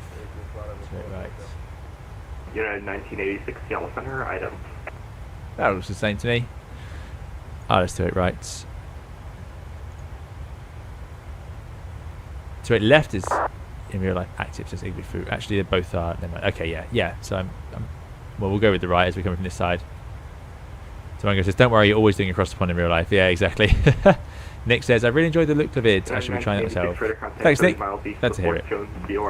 Ed says, new look of it is great. No Twin Otter though. So one status acted. Yeah. Well, the Twin Otter, yeah, I thought about it, but I sort of got into the Caribou instead.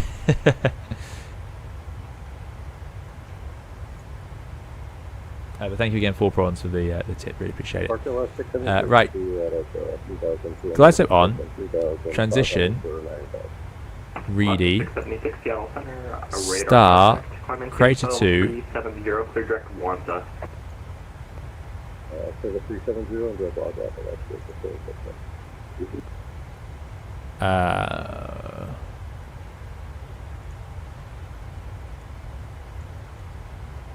And we're going to start at Wuzo, which hopefully, if I execute that.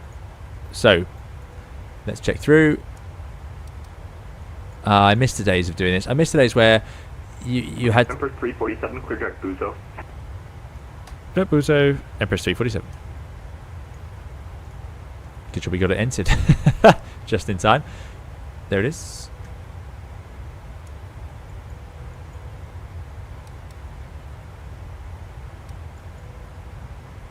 Executes. We're now nav. Oh, I should have told him we're being forced to do 80. Anyway, let's check through it. Because we don't mind going quicker, do we? Empress 347, same Mach number. Oh, there we go. Currently Mach decimal 8 from previous sector, Empress 347. Cool. You can maintain that. Wilco, Empress 347. I imagine that's the Dreamliner behind us who wants to be doing 8.5. Good. So, Buzo, yeah, Helens, 11,000 or above, Crater between 10 and 13, Hiker, Liquid, not sure where Liquid. So the American, I do like the American arrivals. I've really taken to them. Kind of 117 heavy. Is that flight level? I like the naming conventions. Just they're quite fun. There's always something to do with it. In Europe, they seem a little more random. So you've got Hiker, Crater, because of course around here we have some of those amazing mountains, and you come in right over Mount St Helens, which is here, and you can actually see the side that blew out, you know, when it did. Incredible. And it should be a spectacular view out the window today, so I'm looking forward to that. And then you've got a few more. You've got Mount Hood down, I think that might be this one. Sorry, no, not that one. Mount Hood would be down here somewhere, I think. So yeah, it's very cool place. So we'll see a few mountains as we head in. And then yeah, the stars and all the waypoints are named on it. Anyway, let's finish what we were doing. Helens, Crater, Hiker between 7 and 9, Liquid 6,000, and then Sun and Shine. Just brilliant. And then Vector to Reedy, which would be the ILS 28 right. Shine, Reedy. Southwest 4275, descending to Hawk 7 arrival, Seattle landing north, Seattle altimeter tree 000. No, I don't know what all these are. Yeah, new marking feature, yeah. Zero Hawk.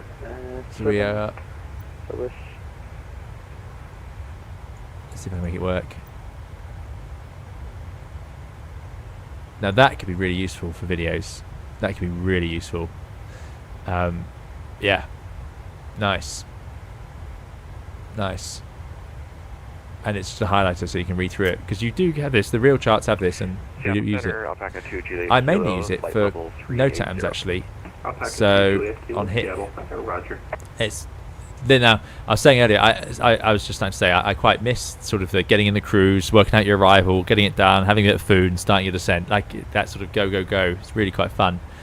But one thing I will say is it's quite nice on long haul that you get time to sit there and filter through the NOTAMs at a reasonably leisurely pace compared to the rush it can be on short haul, because it's all about workload management, and on long haul you just got much more time to manage your workload. So yeah. But yeah, so like if you're reading the NOTAMs and it says Kilo is closed on between Tango and Alpha 6 or whatever, then I would take my highlighter, I'd make it orange, maybe yellow, and then like do that where I think it's closed. That can be really useful, definitely. So yeah, so some cool things we might be able to do with this. Let's get a parking chart up as well. Perfect. Now, small risk, but there is certainly a risk. It'll definitely be the Crater 2, but there is a risk of being sent to 28 left, so we'll have the charts for that ready to go. Just gonna make sure we click on the right one when we're here. Good. In terms of the arrival, we've looked through it. It is altitude restricted, so we need to set the QNH as soon as we're off the flight level restrictions, which will be pretty much straight away. So as soon as we're cleared down onto one of these, we're going to just put the QNH in, and then if they don't tell us otherwise and tell us to descend via, which is a very American thing to do, then I'll just put 6,000 feet in, which is the last altitude. Stay at 6,000 from liquid all the way downwind, and then we'll leave it in VNAV path and let it fly that arrival. Then we'll do the vectors, being careful of the MSAs. 6,200 feet to the north drops down to 3,500 feet once we are in that sector, which is clear here. So let's just check that. Alpaca 2 Juliet Kilo, same Mach number. Basically 6 all the way until we're on the ILS. So we'll be visual and we'll follow the procedure. But it could be a little bit tricky here. 5,700. So to be fair, 6,000 feet out to Nacy would be fine. Nacy holding altitude. Where have they written it? Well, they reckon 3,700 feet if you're in the hold.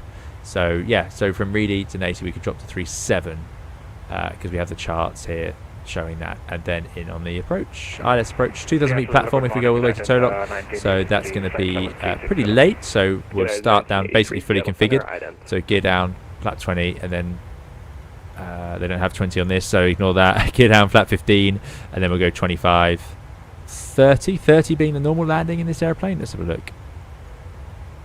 Yeah, 30 looks normal, doesn't it? Currently 52.1 tons. Not going to change too much. So we'll put that in there. So we'll do a flat 30 landing. With a headwind, 3,000 meter runway, not an issue. And then vacate off to the left. I'll just go for a low auto brake, so then we'll stop too early. I want to make it to the high speed. That'd be about 1,500 meters. I'll start with 2 and then take over. Worst case, we go to 6, Alpha 6. If we go around, we'll press the button, go around, then bring the flaps to 15. And let the flight directors follow those. Pitch up, leave the autopilot in if it's in. Oh, can the 7.3 do automatic go-rounds? That's a question I don't know the answer to. Yeah, interesting. Thank you. I'm not very good at that today, am I? Amazing the difference is only 4 knots, isn't it? But there we go, 126. So we're going to approach at 131. If we end up in a non-precision, we level off, LNAV, VNAV, then VNAV path, set the low altitude in the window of the minima, and then once we're 1,000 feet below the go-around altitude, then we can set it in the go-around altitude. The go-around, if needed, onto a right is 600 feet, then a right turn to 4,200 feet, direct to BTG, so right turn north basically, and hold to climb to 4,200 feet. So 4.2 is our go-around altitude. This is all assuming we get the right. We'll just change what we need to if we get the left. We got, how we do for fuel actually? We got 3.8 tons.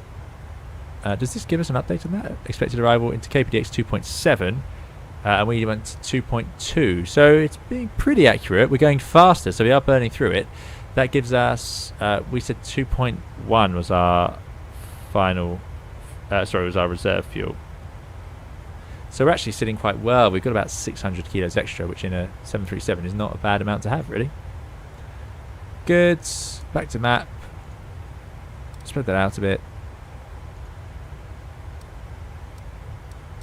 Top percent coming up. Happy days. Minima.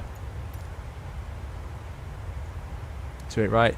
281. Let's do battle.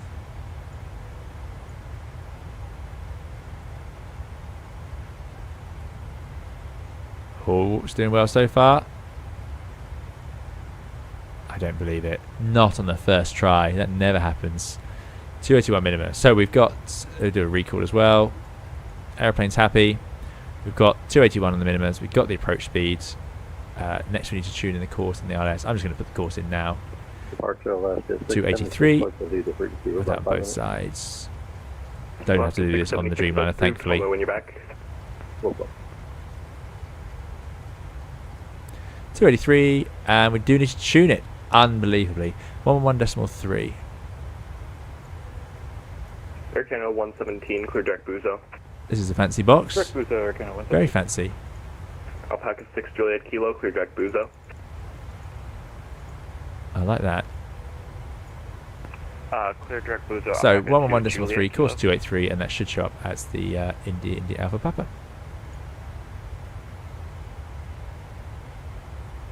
Does make you appreciate the ergonomics of the Airbus, indeed, Renan.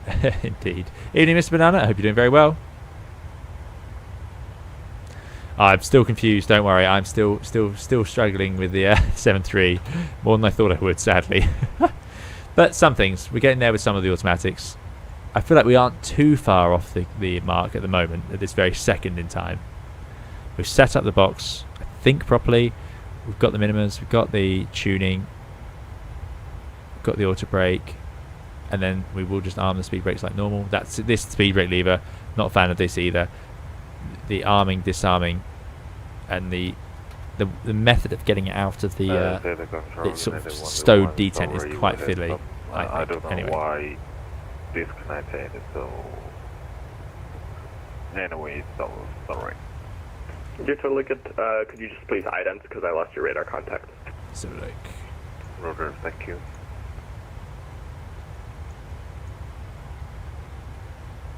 so we should show up on here, shouldn't we?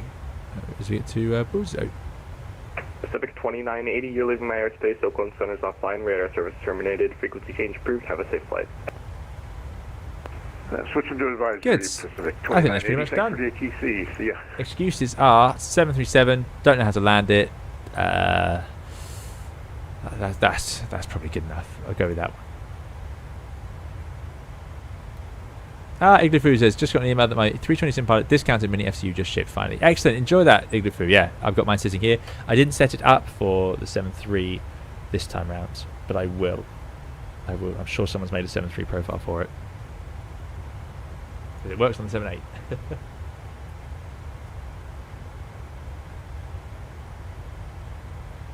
Crashhead said, the look to video did make me realise how much I missed the Caribou. Great plane. Reminded me of the group flight in New Zealand some time ago. Yeah, exactly. Me too. That's why I really enjoyed it. I remember how slow it was.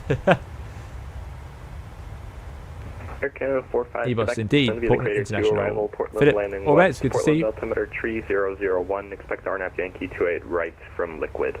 RNAV Yankee 28 right. Send me the Crater 2 arrival, altimeter 3001. We'll expect the RNAV Yankee via liquid into 28 right, Air Canada 45, Quebec, thank you. Okay, that's for us to fix then. Oh no, what's happened? Thank goodness.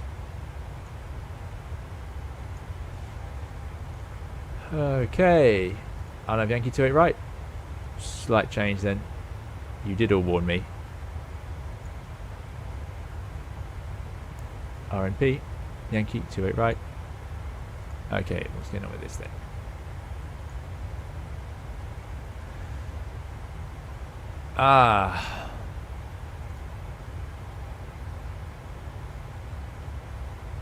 Canada 101 radar contact about 100 miles northwest of Lakeview, VOR level 330.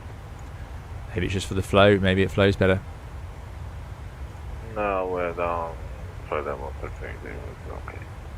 Oh no, Yankee 28 right. Crater 2, liquid transition. Right, let's have a look at that one. I know it's a bit premature, but it seems very likely we'll get the same. So, from hiker to liquid. Yeah, so instead of having to vector us, then we can just fly around this. But look, it's got an RF, so this is interesting. Is this not what the 73 can't do?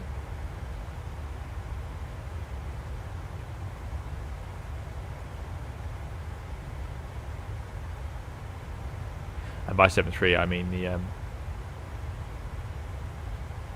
PMDG. Sun, it's trying to go to shine. Last year 676, we back. And then Last vector. 676, roger. No, yeah, we're not allowed to fiddle around with these parts of the arrival. What's going on here then? I don't think you 28 right. Crater 2. Uzo.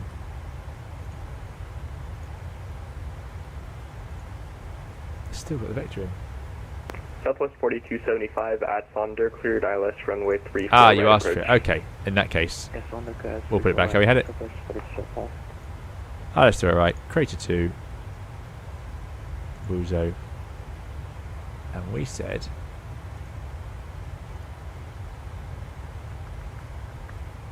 For some reason I said Reedy. Alternatives are Schaefer.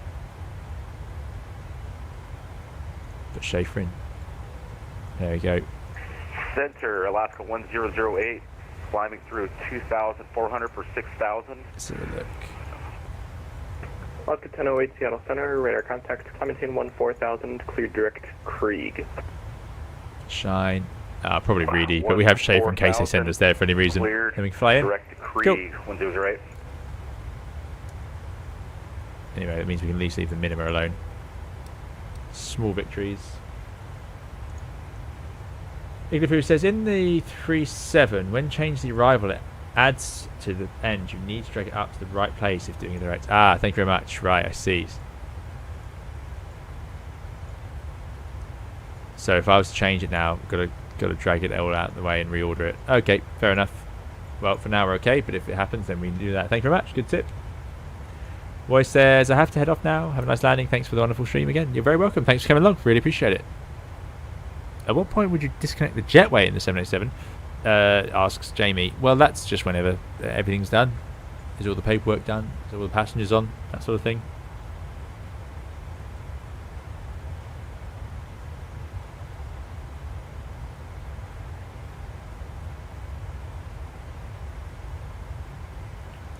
Oh, sorry. Chocks away. That livery is the wrong link. Sorry, I meant to Empress 347, do you want to slow down for fuel efficiency, or you want to stay at Mach 0.8? Oh, we're getting tighter. Yeah, we could do with slowing down now, if that's okay. Empress 347. Empress 347, maintain Mach 0.78. 78 Empress 347. Right, that's. I think that's a good idea because at 2.6 tons, that number just keeps dropping because the aeroplane thinks we're going to fly this speed, whatever it had planned, and we aren't. So it's just been getting through it faster. So that number would just keep dropping. We needed 2.1, and we're getting down to it. So 2.6 we'll stick with for now.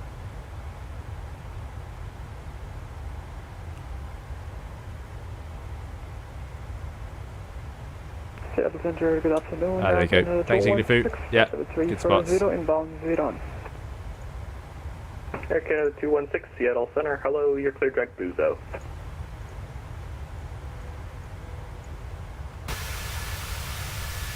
Seattle Center, Alpaca 228 Kilo. Sorry, I was having some radio issues in back with you now. Roger, no worries. Air Canada 216, clear direct Buzo.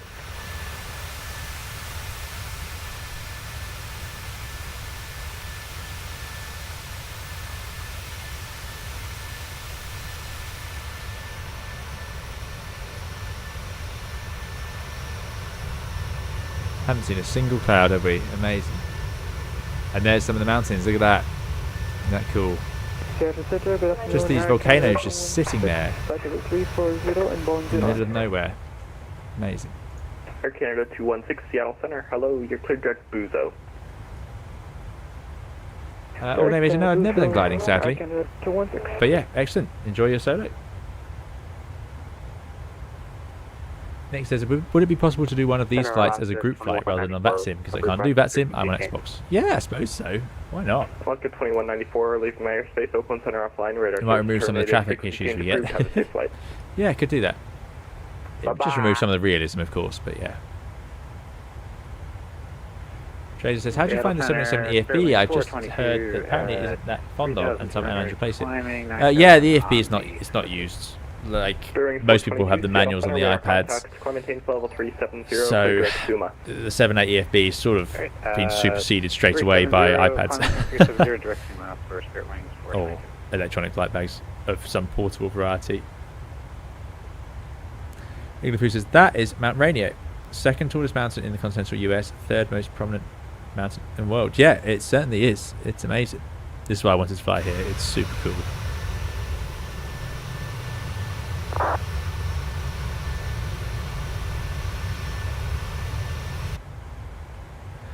Very cool. Didn't realize it was that. I didn't realize it was that. You know, high up the scales.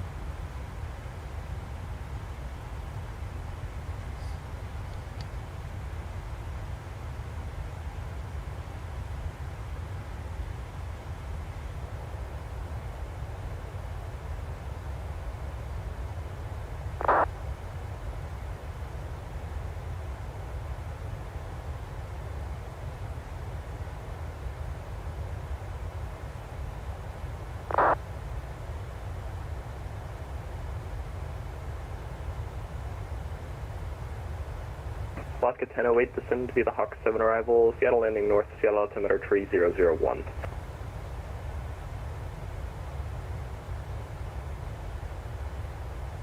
Say again for 10008. Alaska 1008, descend via the Hawk 7 arrival, Seattle landing north, Seattle altimeter 3001.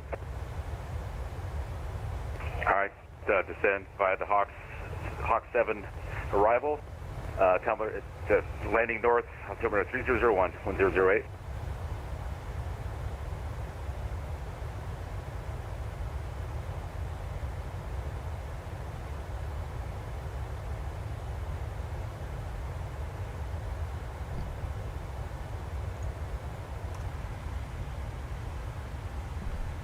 I can see it from my living room, says Iglufu. Excellent. 347, descend via the Crater 2 arrival, Portland landing west, Portland altimeter 3002, and once you started your descent, resume normal speed. Okay, thank you. Descend via Crater 2, altimeter 3002, normal speed on the descent. Empress 347.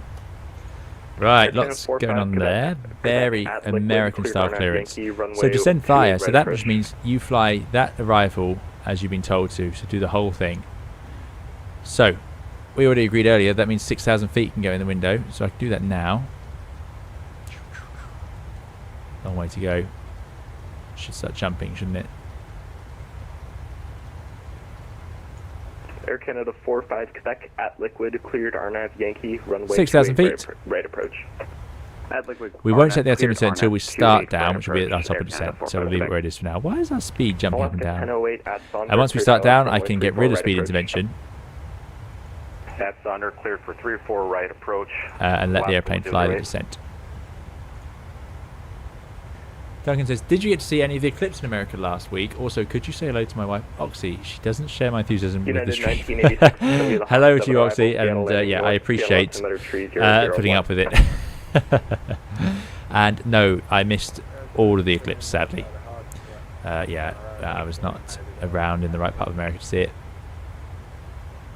Tamango says, I'm surprised there's no turbulence flying over these mountain ridges.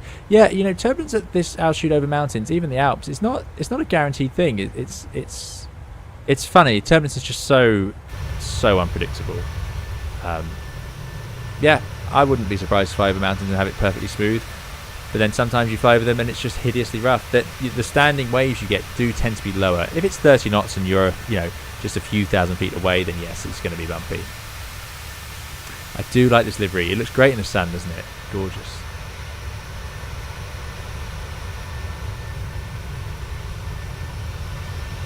Well, there are some clouds creeping into view. What a fantastic arrival. Ooh, no, we want to look out now. So we're in VNAV path, we've set the lower altitude, the airplane should just do its descent on its own. Yeah, magic of the Boeing. I'm supposed to straight to Voodoo Donuts after landing. I've not been there. Aircraft calling, you're unreadable. I think you're very close to your mic, and it sounds like your gain's up high or something. I don't know. It says Airbus was clever to let you mirror your iPad or laptop on the A350's EFB screens, and some newer ones even have touchscreens on the EFBs and lower central displays as an option. That sounds very nice. Yeah, it does sound nice. Yeah, thank you, Nicholas. You can indeed pre-select the altimeter. So 3002, another feature that I do quite like. 3002, and then when we want it, we just hit the standard button and it will swap over. Thank you, Nick.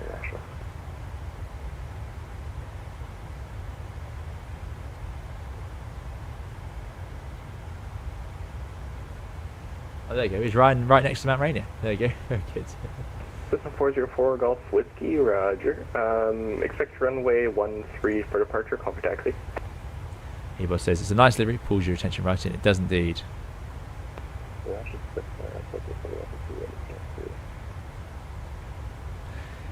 Who says the summer departure to the south and Chin's arrival from the southeast to Seattle fly very close to Mount Rainier. It's amazing. That's cool. Very cool. Yeah, beautiful.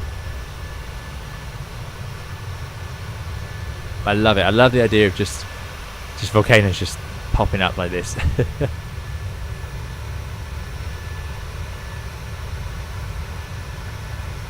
Good progress here. Is the pitot on the tail fin on the 737? No, we've got pitot here. There's also one up there. Is it a temperature sensor or something? Don't feel like those lights are realistic for the age of this airline. But still, we won't complain at nice technology.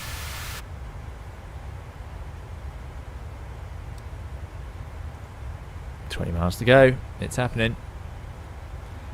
Bam says perfect timing. I joined in time for descent. You did indeed. Welcome. Welcome, welcome. Chin's arrival is right below you now, to your right, but at 12,000. So very cool. I have not tried ChartFox Organizer. It seems to have a huge update. Correct Navigraph. I might have a look at ChartFox then. Yeah. I like Navigraph, but I think Canada 117, maintain Mach 0.78. I as you all see me struggle with it. I don't find it particularly intuitive. It's powerful perhaps, but I don't find it particularly intuitive. Also not a fan of this new dark tab. Has everyone else got this? Is it this colour now for you?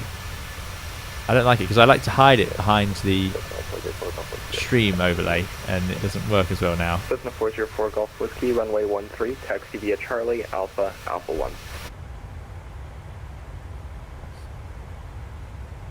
Daniel is enjoying the livery as well. Yeah, it's a good call sign, Empress, and it's a cool livery. I like it. Yeah. Bam, no, I have not found it straightforward swapping 78 to 73. Although in the air, a lot of the stuff's very similar, but there's little differences. 15 instead of 20, that sort of thing.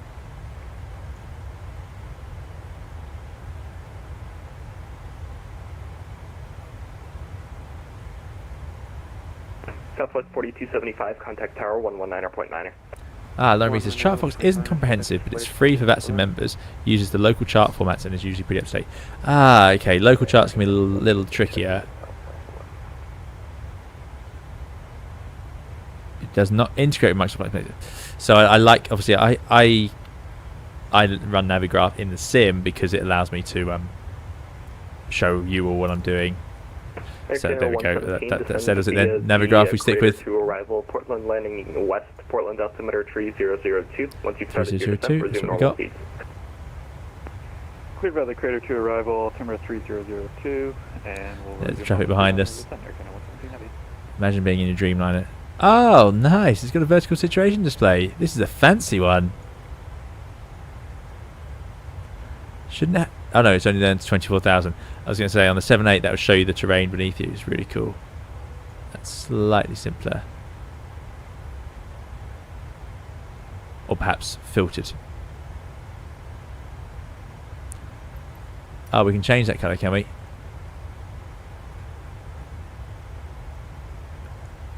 That's where my credit card information shows up or something. United 101, you're leaving my airspace. Radar service terminated. Frequency change approved. Have a safe flight.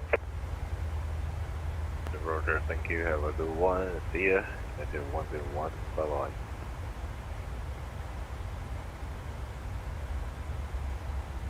United For another day. 9998, you're leaving my airspace. Oakland Center's offline. Radar service Ooh, terminated. Frequency nice change big approved. Have a safe formats. flight. That's quite good. Can't believe I haven't been doing that before. Down we go then. Now this is where the 787 just gets itself high immediately. But that looks good. First altitude restriction is headings above 11,000 feet, so it's time. It does think it's going to do that to set the QNH. Aircraft calling Seattle Center, I'm getting static from you. 3002. It's on profile. It's doing better than the 78 already. Seattle Center. A fair bit of power on though. What's the point in that? It's just gently trickling it back, which is pretty accurate. It's so slow to idle. I don't know why. I don't know why it can't just idle a bit more promptly. Now we're at normal speed, so I can get rid of that, and that should force it back. There we go, because it was trying to keep up a higher speed than it needed to. Excellent. Are units beyond DC? Well, we always use VATSIM, so probably not.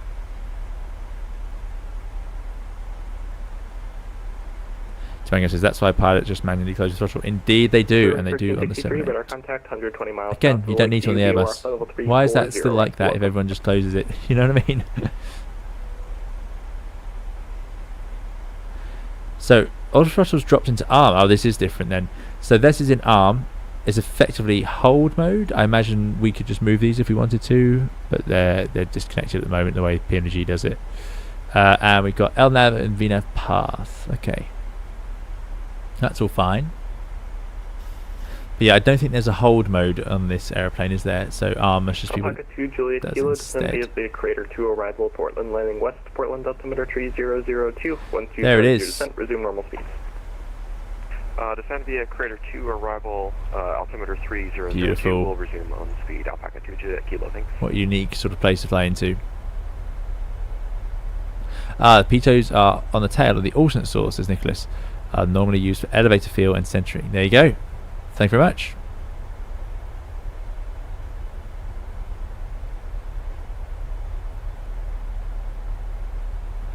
What an arrival. Clear wings 1363, clear direct battleground VOR, Bravo Tango Golf. Clear direct Bravo Tango Golf VOR, clear wings 1363. November 404 Golf Whiskey, make a left downwind departure, runway 1. Do you remember how long it took me to fly in America on VATSIM? Now it feels like home. Alaska 676, I feel like I do it as much now as I do Europe. Radar service terminated, frequency change approved, have a safe flight. I suppose I do. About half of it.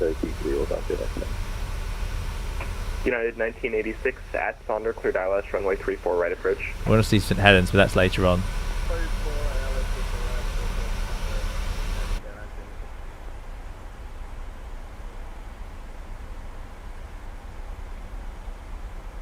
Even if we saw their place-ish. Very cool. Yeah, the descent and the 787 overspeeds as well. Well, it shouldn't overspeed, but it will get too fast and high straight away. Where are you, Iglifu? Somewhere down there? Alaska 259. Be careful though, we don't accidentally dox you on stream. 4000, clear direct Cougar. Oh, that is an amazing mountain.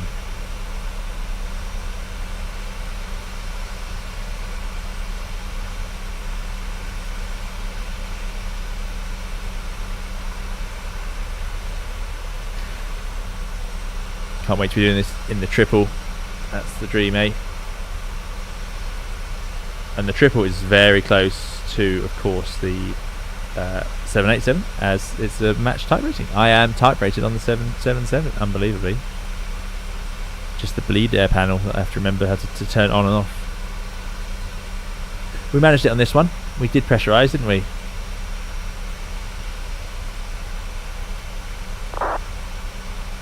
Empress 347, say approach request. Resting ILS 28 right, Empress 347. Empress 347, expect vectors for the ILS, runway 34 right approach. Vectors ILS 34 right expected, Empress 347, thank you. That's another thing they do in America. They often will have several approaches running. And in Europe it's very much like, well, this is the approach you're going to get, and if you put it on request for a different one, then they'll sort of ignore you for ages until they decide to tell you which one you're going to get. So it can actually make a bit of a headache for you. In America, it's a bit more like, well, what approach do you want? What runway do you want? Just tell me, and we'll do that, which I quite like. So they'll be like, yeah, you're cleared for the visual. Do you want the visual or do you want the ILS tonight? What do you want? I really like it. And all the American airlines will be doing visual approaches left, right and centre. They love it. No, right, I have not flown the 777 in real life, but I am rated on it, and I have a lot of friends who do fly it. So I'm excited to make some tutorials and get some guests on to talk about that. St. Helens is right there, left half of the front screen, in the middle. This is it then. It's happening. Yeah, there it is. That's Helens. So it's still that really distinctive blown outside where they have that massive volcanic explosion. Just incredible. There we go. Scary Pigment is immediately too high on the 7.8. Perfect. It's realistic. It's a good simulation. Have you ever argued with ATC, says Tamango? No, I've never argued. Arguing is just something we don't do at work in professional aviation. It's just there's no room for it. If you disagree with them, then you're very limited in your options. If you can't do something, then you just say unable, and that is our job to enforce that. You know, don't get bullied into a dangerous situation because you haven't spoken up. If you can't do something, you tell air traffic. If it's not safe, you know, you tell air traffic, and ultimately you're responsible, right? If you hit another aeroplane, it's your fault. If you fly into a cloud and there's severe turbulence and passengers get injured or the plane gets damaged, that's your fault. If air traffic said to you, no, don't do it, and you did it anyway, sorry, if air traffic control wouldn't let you go around a thunderstorm and you flew into it, you know, that's not air traffic's fault. That's still your fault. You know what I mean? It's an important thing to remember. But generally, they are incredibly professional and accommodating.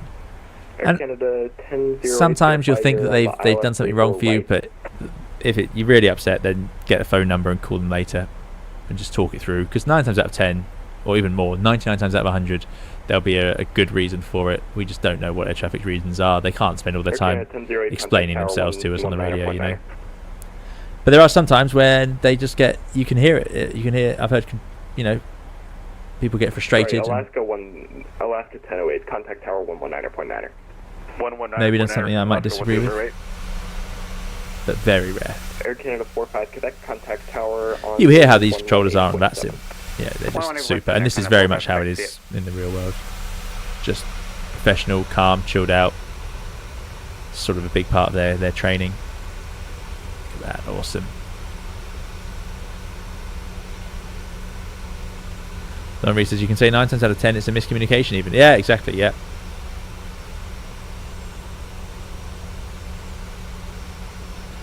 Don Reese said if it isn't too busy, then it expects advertised approach here unless you prefer something else from you. There you go, yeah, exactly. Don Reese doing exactly like they do in America. Paddy, good to see you. Paddy says, also during my first visit to Seattle, I missed Paddy's first message. Paddy says, I remember my first time flying into Seattle. It really is just as spectacular as you'd expect in real life. Yeah, it's fantastic. Seattle and Portland are just two really cool places. We must visit Seattle in one of our Boeings. Paddy says, also during my first visit to Seattle, went to see Mountains and Helens to see it actively erupting. Very cool. That is cool. Hawk 7 arrival, Seattle landing north, Seattle altimeter 3001. That's very cool.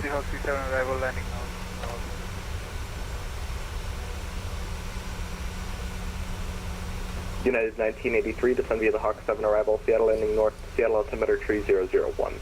And of course, this is a Paddy livery. The bare metal gives it away. Of course, it's a Paddy livery. So thank you, Paddy, for this excellent one. I think this is its second outing on the channel. I couldn't resist. He says, well, I am an American vaccine controller after all. Still waiting for you to visit Cleveland Center, especially now with another long-time channel member in the vicinity. So, yeah, so Cleveland Center. So where do I need to fly to, Lauren B? Chicago, right? Remember, I don't know states and areas. Look at that.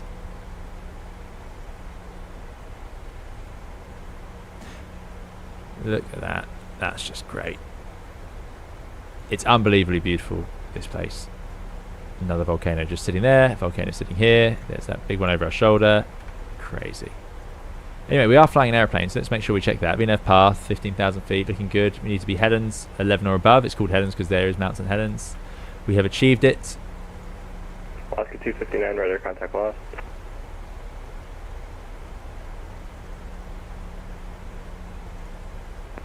Air Canada 117. Normally says Detroit, Cleveland, Buffalo, Pittsburgh, Rochester are our biggest airports. So you control all of those, do you? 280 knots. Stand by for Canada 117.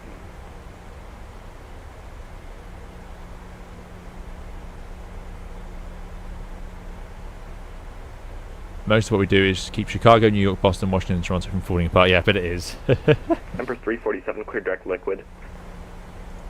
Direct liquid, Empress 347. Now, that's interesting because that takes us off the arrival. It's a left turn. Is it safe to go to 6,000 feet? What were the instructions for the descent for Air Canada 117? Air Canada 117 on the chart, it says Oh, it's descend barely via Mach off. number until intercepting 280 knots. So 6,000 at liquid. We're already making the other restrictions quite comfortably, and we're visual, so I'm happy to do that. Air Canada 117, expect sectors for the I wonder if we could do a flight from like Pittsburgh to Chicago, something like that. Looks like 28 right approach for... Try out an older airplane, take an A300 back up for a spin or something. That could be fun.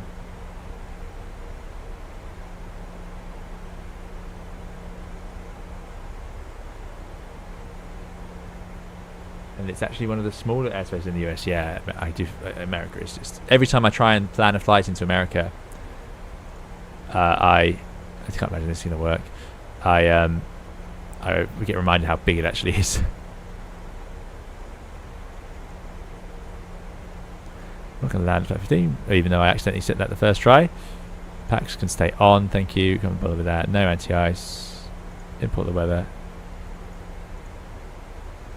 Now, another problem I've been having, and I wonder if it's related to this, is my PMDG app is just not loading. Has anyone else had this? It just says can't connect to the server, so I can't install any liveries, I can't get anything to work, and I wonder if that's why this isn't working as well. I don't know what to do about it.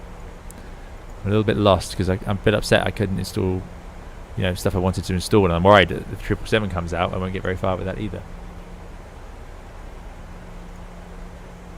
Pittsburgh, Chicago would be a pretty good route. Pittsburgh is growing as a cargo hub, and of course O'Hare is huge for the A300. Yeah, that would be cool. What do you do if you disagree with the captain and you are correct? So the it's a huge part of aviation training is CRM, which is what you're talking about there. How do two professionals with different experience levels and rank resolve it if one of them disagrees? And it's both parties need to be good at this. The captain needs to be receptive and encourage input from crew members, and that includes the first officer and also, whoa, there it goes. Yeah, that's quite something. That includes the first officer to 10,000 feet. Let's get the lights on.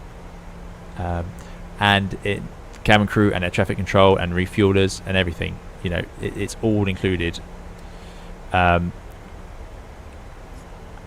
it's also up to, you know, the first officer and other crew members to be able to speak up. You know, that's your role.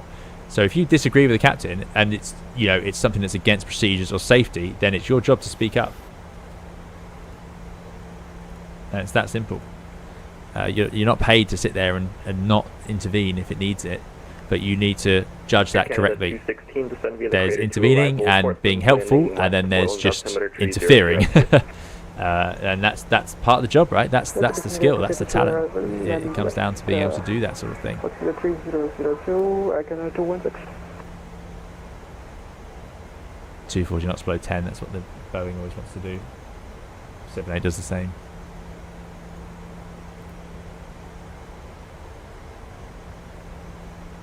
Re-downloaded the PMDG Ops Center. Will I lose my liveries if I do that? Oh well. Same issue with PMDG. You need to download update. Okay. I tried to update in the app, but the app just says I can't reach anything. Glad to hear I'm not the only one. Ah, you can run the PMDG Op Center update directly. Wuxian, thank you so much. Appreciate it.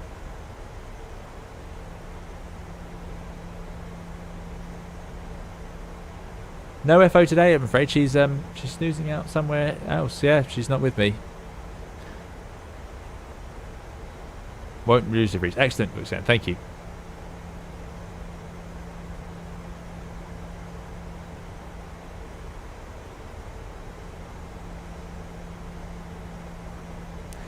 K20017. What would you think of Pittsburgh then? What's happened in Pittsburgh?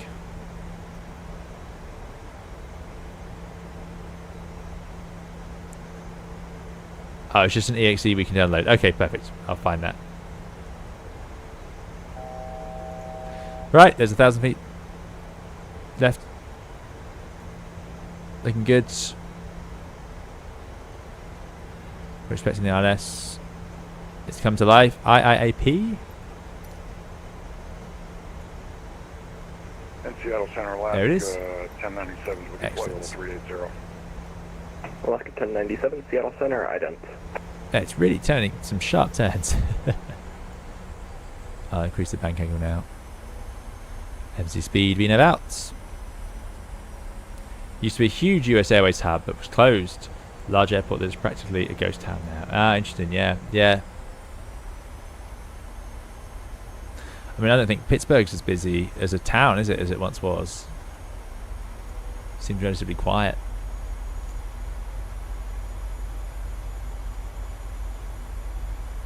Good evening, Lanson area. Hope all is well in Scotland. 1097 radar contact, 80 miles south of the Lakeview VOR for level 380. Welcome. Hey, Roger, we concur. Thank you, sir.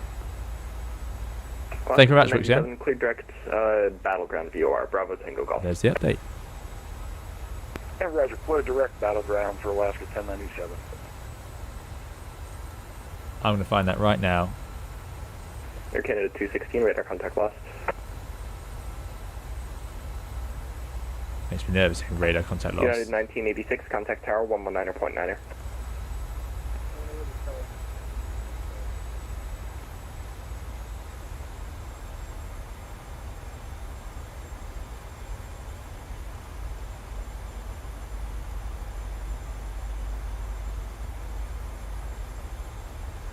There you go, got it. Right, I'll do that later.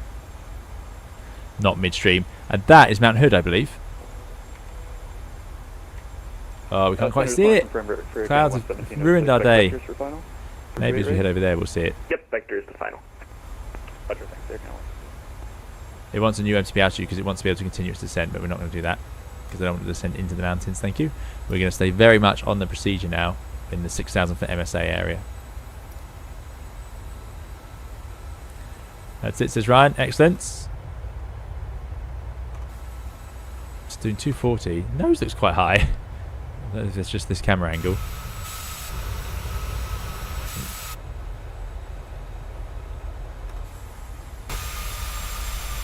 Not too bad. A little bit high. Oh, slowing down. You can hear it. That's a bit weird, the way it's trickling back. I might speed intervene at this point. Let's just keep doing 240. Until told otherwise. Otherwise it'll take us forever to get around this arrival. Evening, Aeropaddy. Wiggly Poo says, I'm nervous, I haven't done an ILM in this thing. Yes. Have fun with that.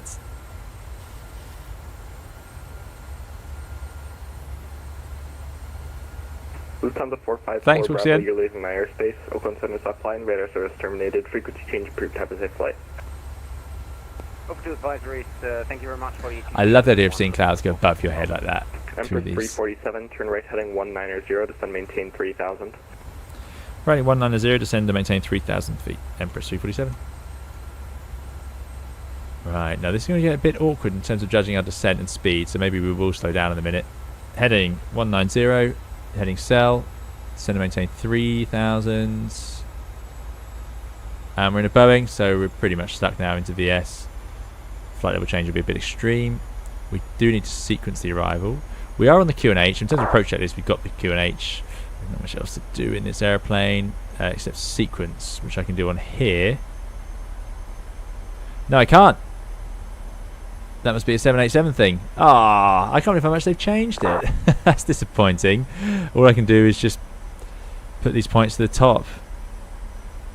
How'd you do the inbound? 347, turn right, heading 250, join the localizer.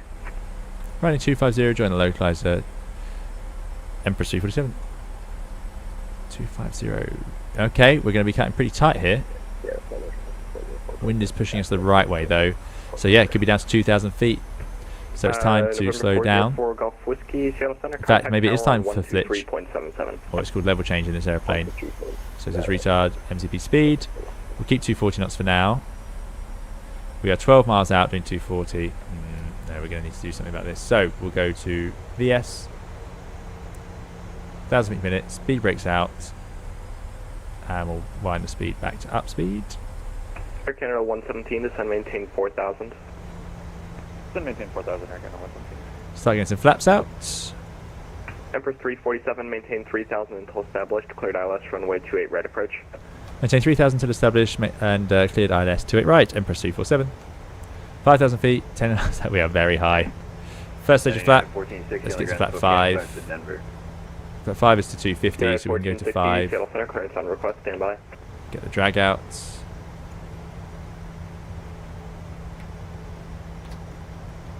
Too busy enjoying the view. Seattle Center, Lancer 55. Get the speed back. Ah, we missed the localizer there anyway. Send the heading through. Remember 5503 Echo, Seattle Center, make a straight approach, runway 17. Straight 17, 03. Ooh, it's going to be tight to do that. 117, turn right heading 190. But we're just too high. Flight 190, We're over 1,000 feet high. Number 347 looks like you overflew the localizer there, right 310 to rejoin. Right, 310, and apologies, we've got ourselves too high for this approach. We won't be able to continue. Empress 347.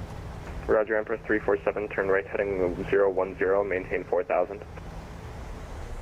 Maintain 4,000, right heading 010, Empress 347.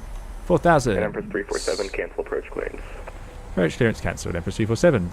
Out holds, heading 010, speed brakes are in, 010, MTP speed, heading cell, out hold. I'm just going to top it up to 4,000, I don't want to get out acquired. There we go. So we'll get us back. We've got flaps at 5, so we're going to stay at the 1 speed. There we go. Wasn't even sequenced, wasn't even close to sequenced. I can't believe that doesn't work like that. Missed a lock, indeed we did. Got Empress 347, maintain 210 knots. 210 knots, Empress 347. It's a bit awkward speeding up. We can do it, but I'm going to bring the flaps in to 2. 1, I think.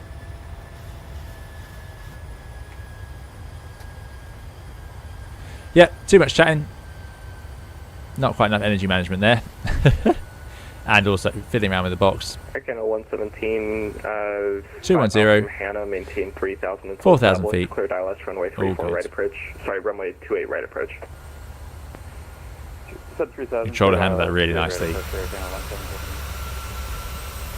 As I was saying earlier, you've got to just 347, tell turn him. right heading 090. Running 090, Empress 347. I was sort of getting... Sorry, Empress 347, I meant to say 100. I'll get it someday. Thanks. Heading 100, Empress 347. You're doing much better than we are. Right, 100. There we go.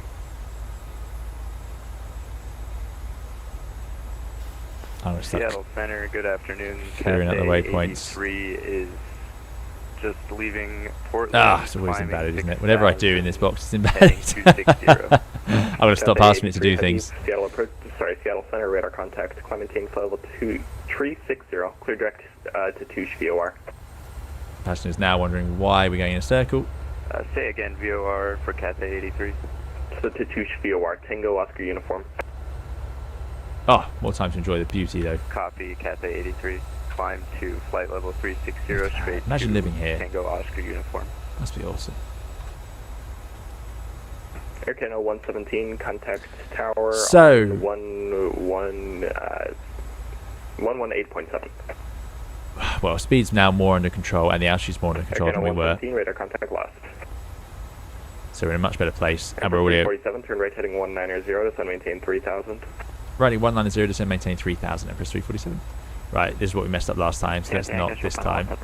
But we are in a much stronger position. 03 Echo, runway 17. I think in my head we were just going to carry on for that vector a bit further. I wasn't ready for them to actually bring us in. Complacency, that is. So we cannot do the same again. So we do 1200 feet per minute down to 3000. I'll keep the speed until told otherwise. We are 13 miles out. We have some flap out. 1983 at Sonder, cleared ILS, runway 34 right approach. So we have options from here. 11 11 degrees, so we don't need to turn on the anti-ice. Actually, we are plenty low enough. Plenty low enough. 400 feet per minute.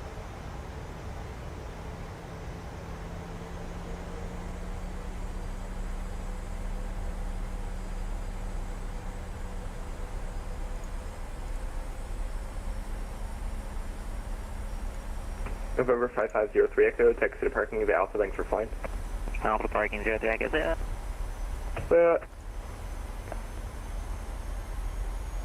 Empress 347, right 250, join the localizer. Right, 250 to join the localizer, Empress 347. 250. And where's he gone? Lock. And there it is, VOR lock. Out to quiet.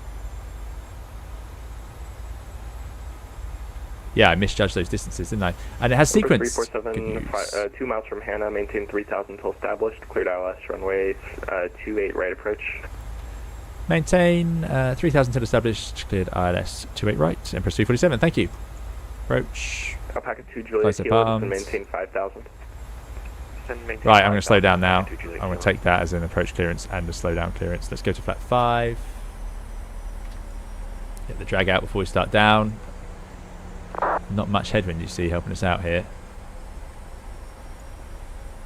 Wind the speed back to the 5. There we go. 3,000 passed, so we need 4,200 in case we go around. 2,500.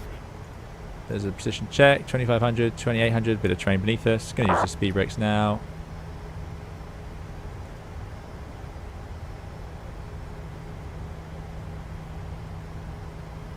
Empress 347, contact tower 118.7. Tower 118.7. Empress 347. Bye. Thank you. Thank you for help. 187. Let's just drop the gear and get configured. Changes the idle point. Go to 15. Shuttle Center, hello. Citation 689er, Mike Zulu, level at flight level 430. Citation 689er, Mike. Speed coming back to 15. Let's go 25. And we're going to land at 30. Not 40. 30.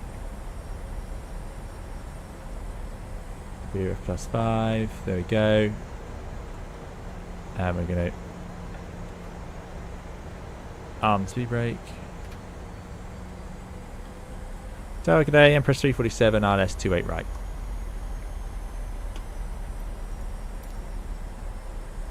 Empress 347, Portland Tower, hello. 47 Portland Tower, hello. Runway 28 right, clear land number 2. Clear land 28 right, number 2, Empress 347. Also, the DME is 1.7 miles closer than it looks, so that explains the glide slope. I was just looking it up as we were descending there, because it didn't quite work out based on the descent point, and that's why. So that would also explain how we got ourselves a bit cut in earlier. Importance of 2 pilots briefing, eh? Right. So, gears down. We have 3 greens. We're at flap 30 with the speed brake armed. What does our landing checklist say? Altimeters, engine start switch is continuous, speed brake arm, landing gear down, flaps. So we'll put these continuous, do we? We can do that. We are clear to land, and we are stable. There's the runway. So landing the 737, I need to disconnect the auto throttle, don't I? That's something I just realised I don't remember if I've got it set properly. We should find out We've got the recorder going. There's 1,000. We are stable.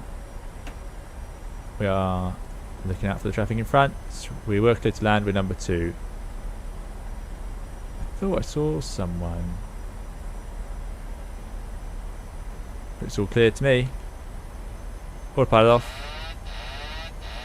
Auto throttle off. Thank you. Now in the 7.8 we don't do that.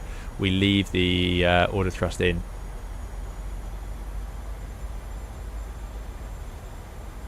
Now I'm not going to retrim it. It should be in trim if I've got the right throttle setting. 500.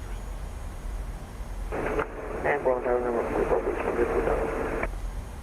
244 Bravo Whiskey, send your down one, I'll call your base. Roger, So just right at the centre line. It's slightly off centre. Strange. Approaching. Getting a bit high now. Minimums. Yeah, visual, thank you.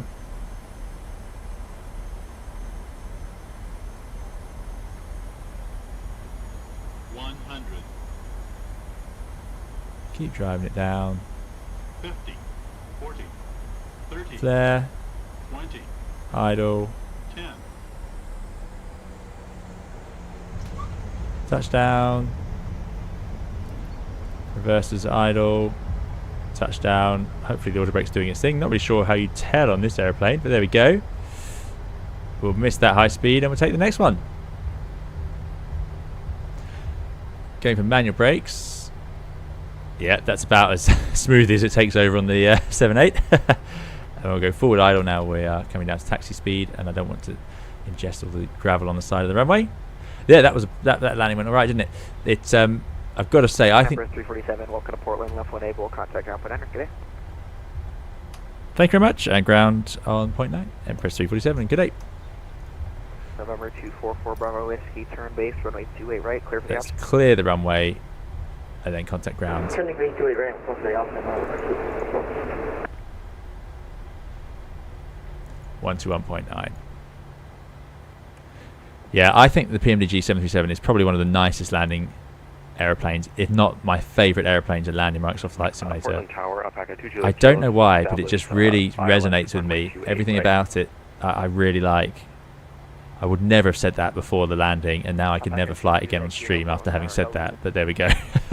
Portland ground, Empress 347 vacated. Empress 347, Portland ground. I've always wanted to talk to you. Say parking. Oh yeah, I should have said that. Thanks very much. We've always wanted to talk to you too, and could we take Delta 12, please? Empress 347, that's approved. Taxi Delta Gates via Alpha 6 Kilo and Tango. Alpha 6 Kilo Tango to the Delta Gates. Empress 347. Alaska 259, runway 28 right. I assume the controller there is talking about 2, Echo and Alpha. Talking to Empress, but I don't know if they know if that's. I assume that's what they're referring to. Right, Alpha 6 Kilo, so second right, Kilo Tango Delta 12. Right, good, welcome, excellent. As usual, I'm going to leave everything out. I know that's not accurate, but that's what works for the replay stuff. Let's get out of the way of the runway so the next traffic can land. Excuse wasn't needed indeed, Mango. We got away with it today. Central aircraft information. Victor now current the Portland altimeter 3001. Ah, the thin yellow bar on the speed tape shows the automatic deceleration, says Ed. Very good, thank you.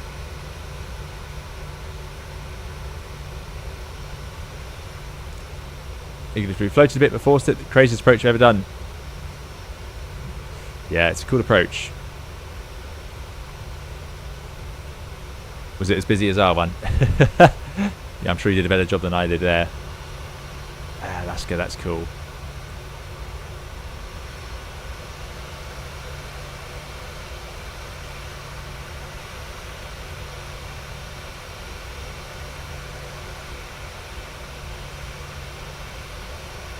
We did do reverse, but we just did reverse idle. I hope the controller knew what I meant. And and that I wasn't just being rude. I'm going to put the speed brakes away though. Ryan says, shame my A340-600 doesn't model match. Yeah, see, now that's a good reason to go back into X-Plane 12, isn't it? A340-600, come on.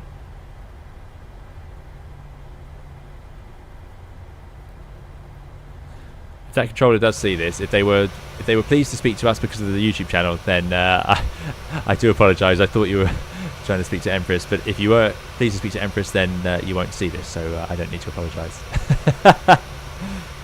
That is a very English way of awkwardly making everything worse. Right, 30 to 12. That's what we said. One of these here. So it's not at the angle, it's basically 90 degrees. Perfect. Maybe that one then.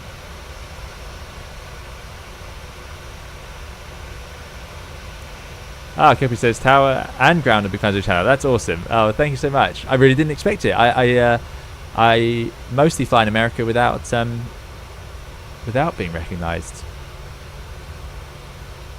So I do apologise. But thank you so much. Peter DR says, too late. Good evening, Captain. Hello. I'll watch stream tomorrow. Yeah, enjoy. If you want to skip the approach, then that's fine. How long have we been going? I can't look now. I'm parking an aeroplane. Why do I let myself do this? Oh dear. Sitting here, I've got the mouse on one screen, clicking through different screens, looking for the timer. I'm using the rudder to turn the airplane and the camera while I'm doing that. I can see how I get myself into these situations on stream, honestly. Right. Brake set. Thank you. Yeah, that's good enough. We're in a short one. We are over the line. Thank you so much to all the controllers. We had some great controllers today. Thank you to those flying along as well. Always fun to have traffic around. Now this airport looks a lot better than the Calgary default was terrible, really, wasn't it? So thank you to everyone in the world of VATSIM. Disconnecting. And let's have a look at the old replay.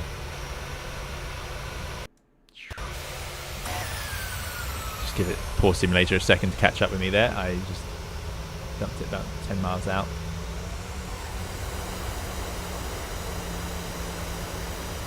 Right, here we go. Let's have a look at this landing.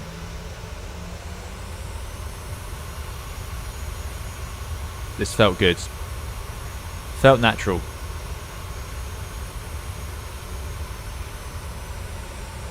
Flare. Touchdown. Yeah, fine. No messing around. Good not to float. We do. There's a little tendency to float on my YouTube channel, which I try not to do in real life. Look at the grime on this text string. Really nice. Love those slats as well. But yeah, no, that's more like it. Just flare, reduce rate of descent, and touchdown. Thanks, Paddy. Thanks everyone for coming along. Hope you enjoyed it. Matthew says, unlucky runway placement. You just switched to split tower about 10 minutes before you arrived. Oh no, sorry Matthew. I can't believe it. I didn't think we had fans out here. I say fans. I'll say viewers. I don't want to assume everyone's a fan. But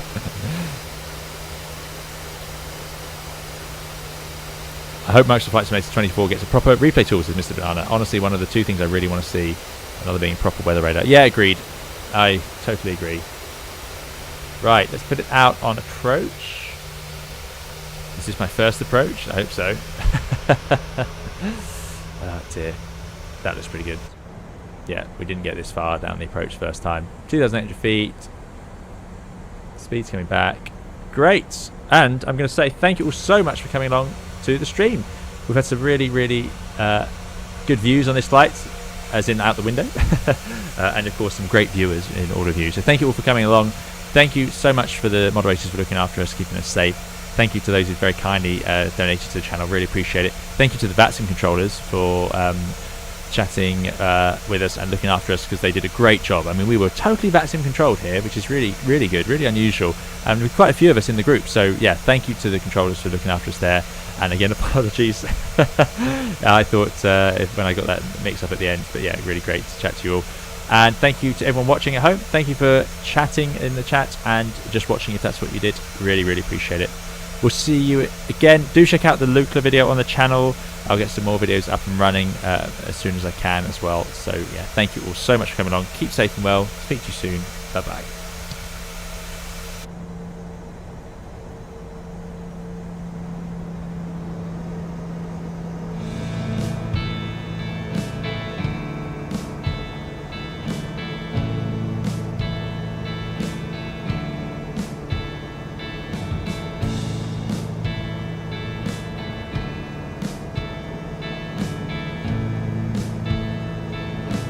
Yes, thank you, Ed. Remind me, if you can, please like the video if you enjoyed it.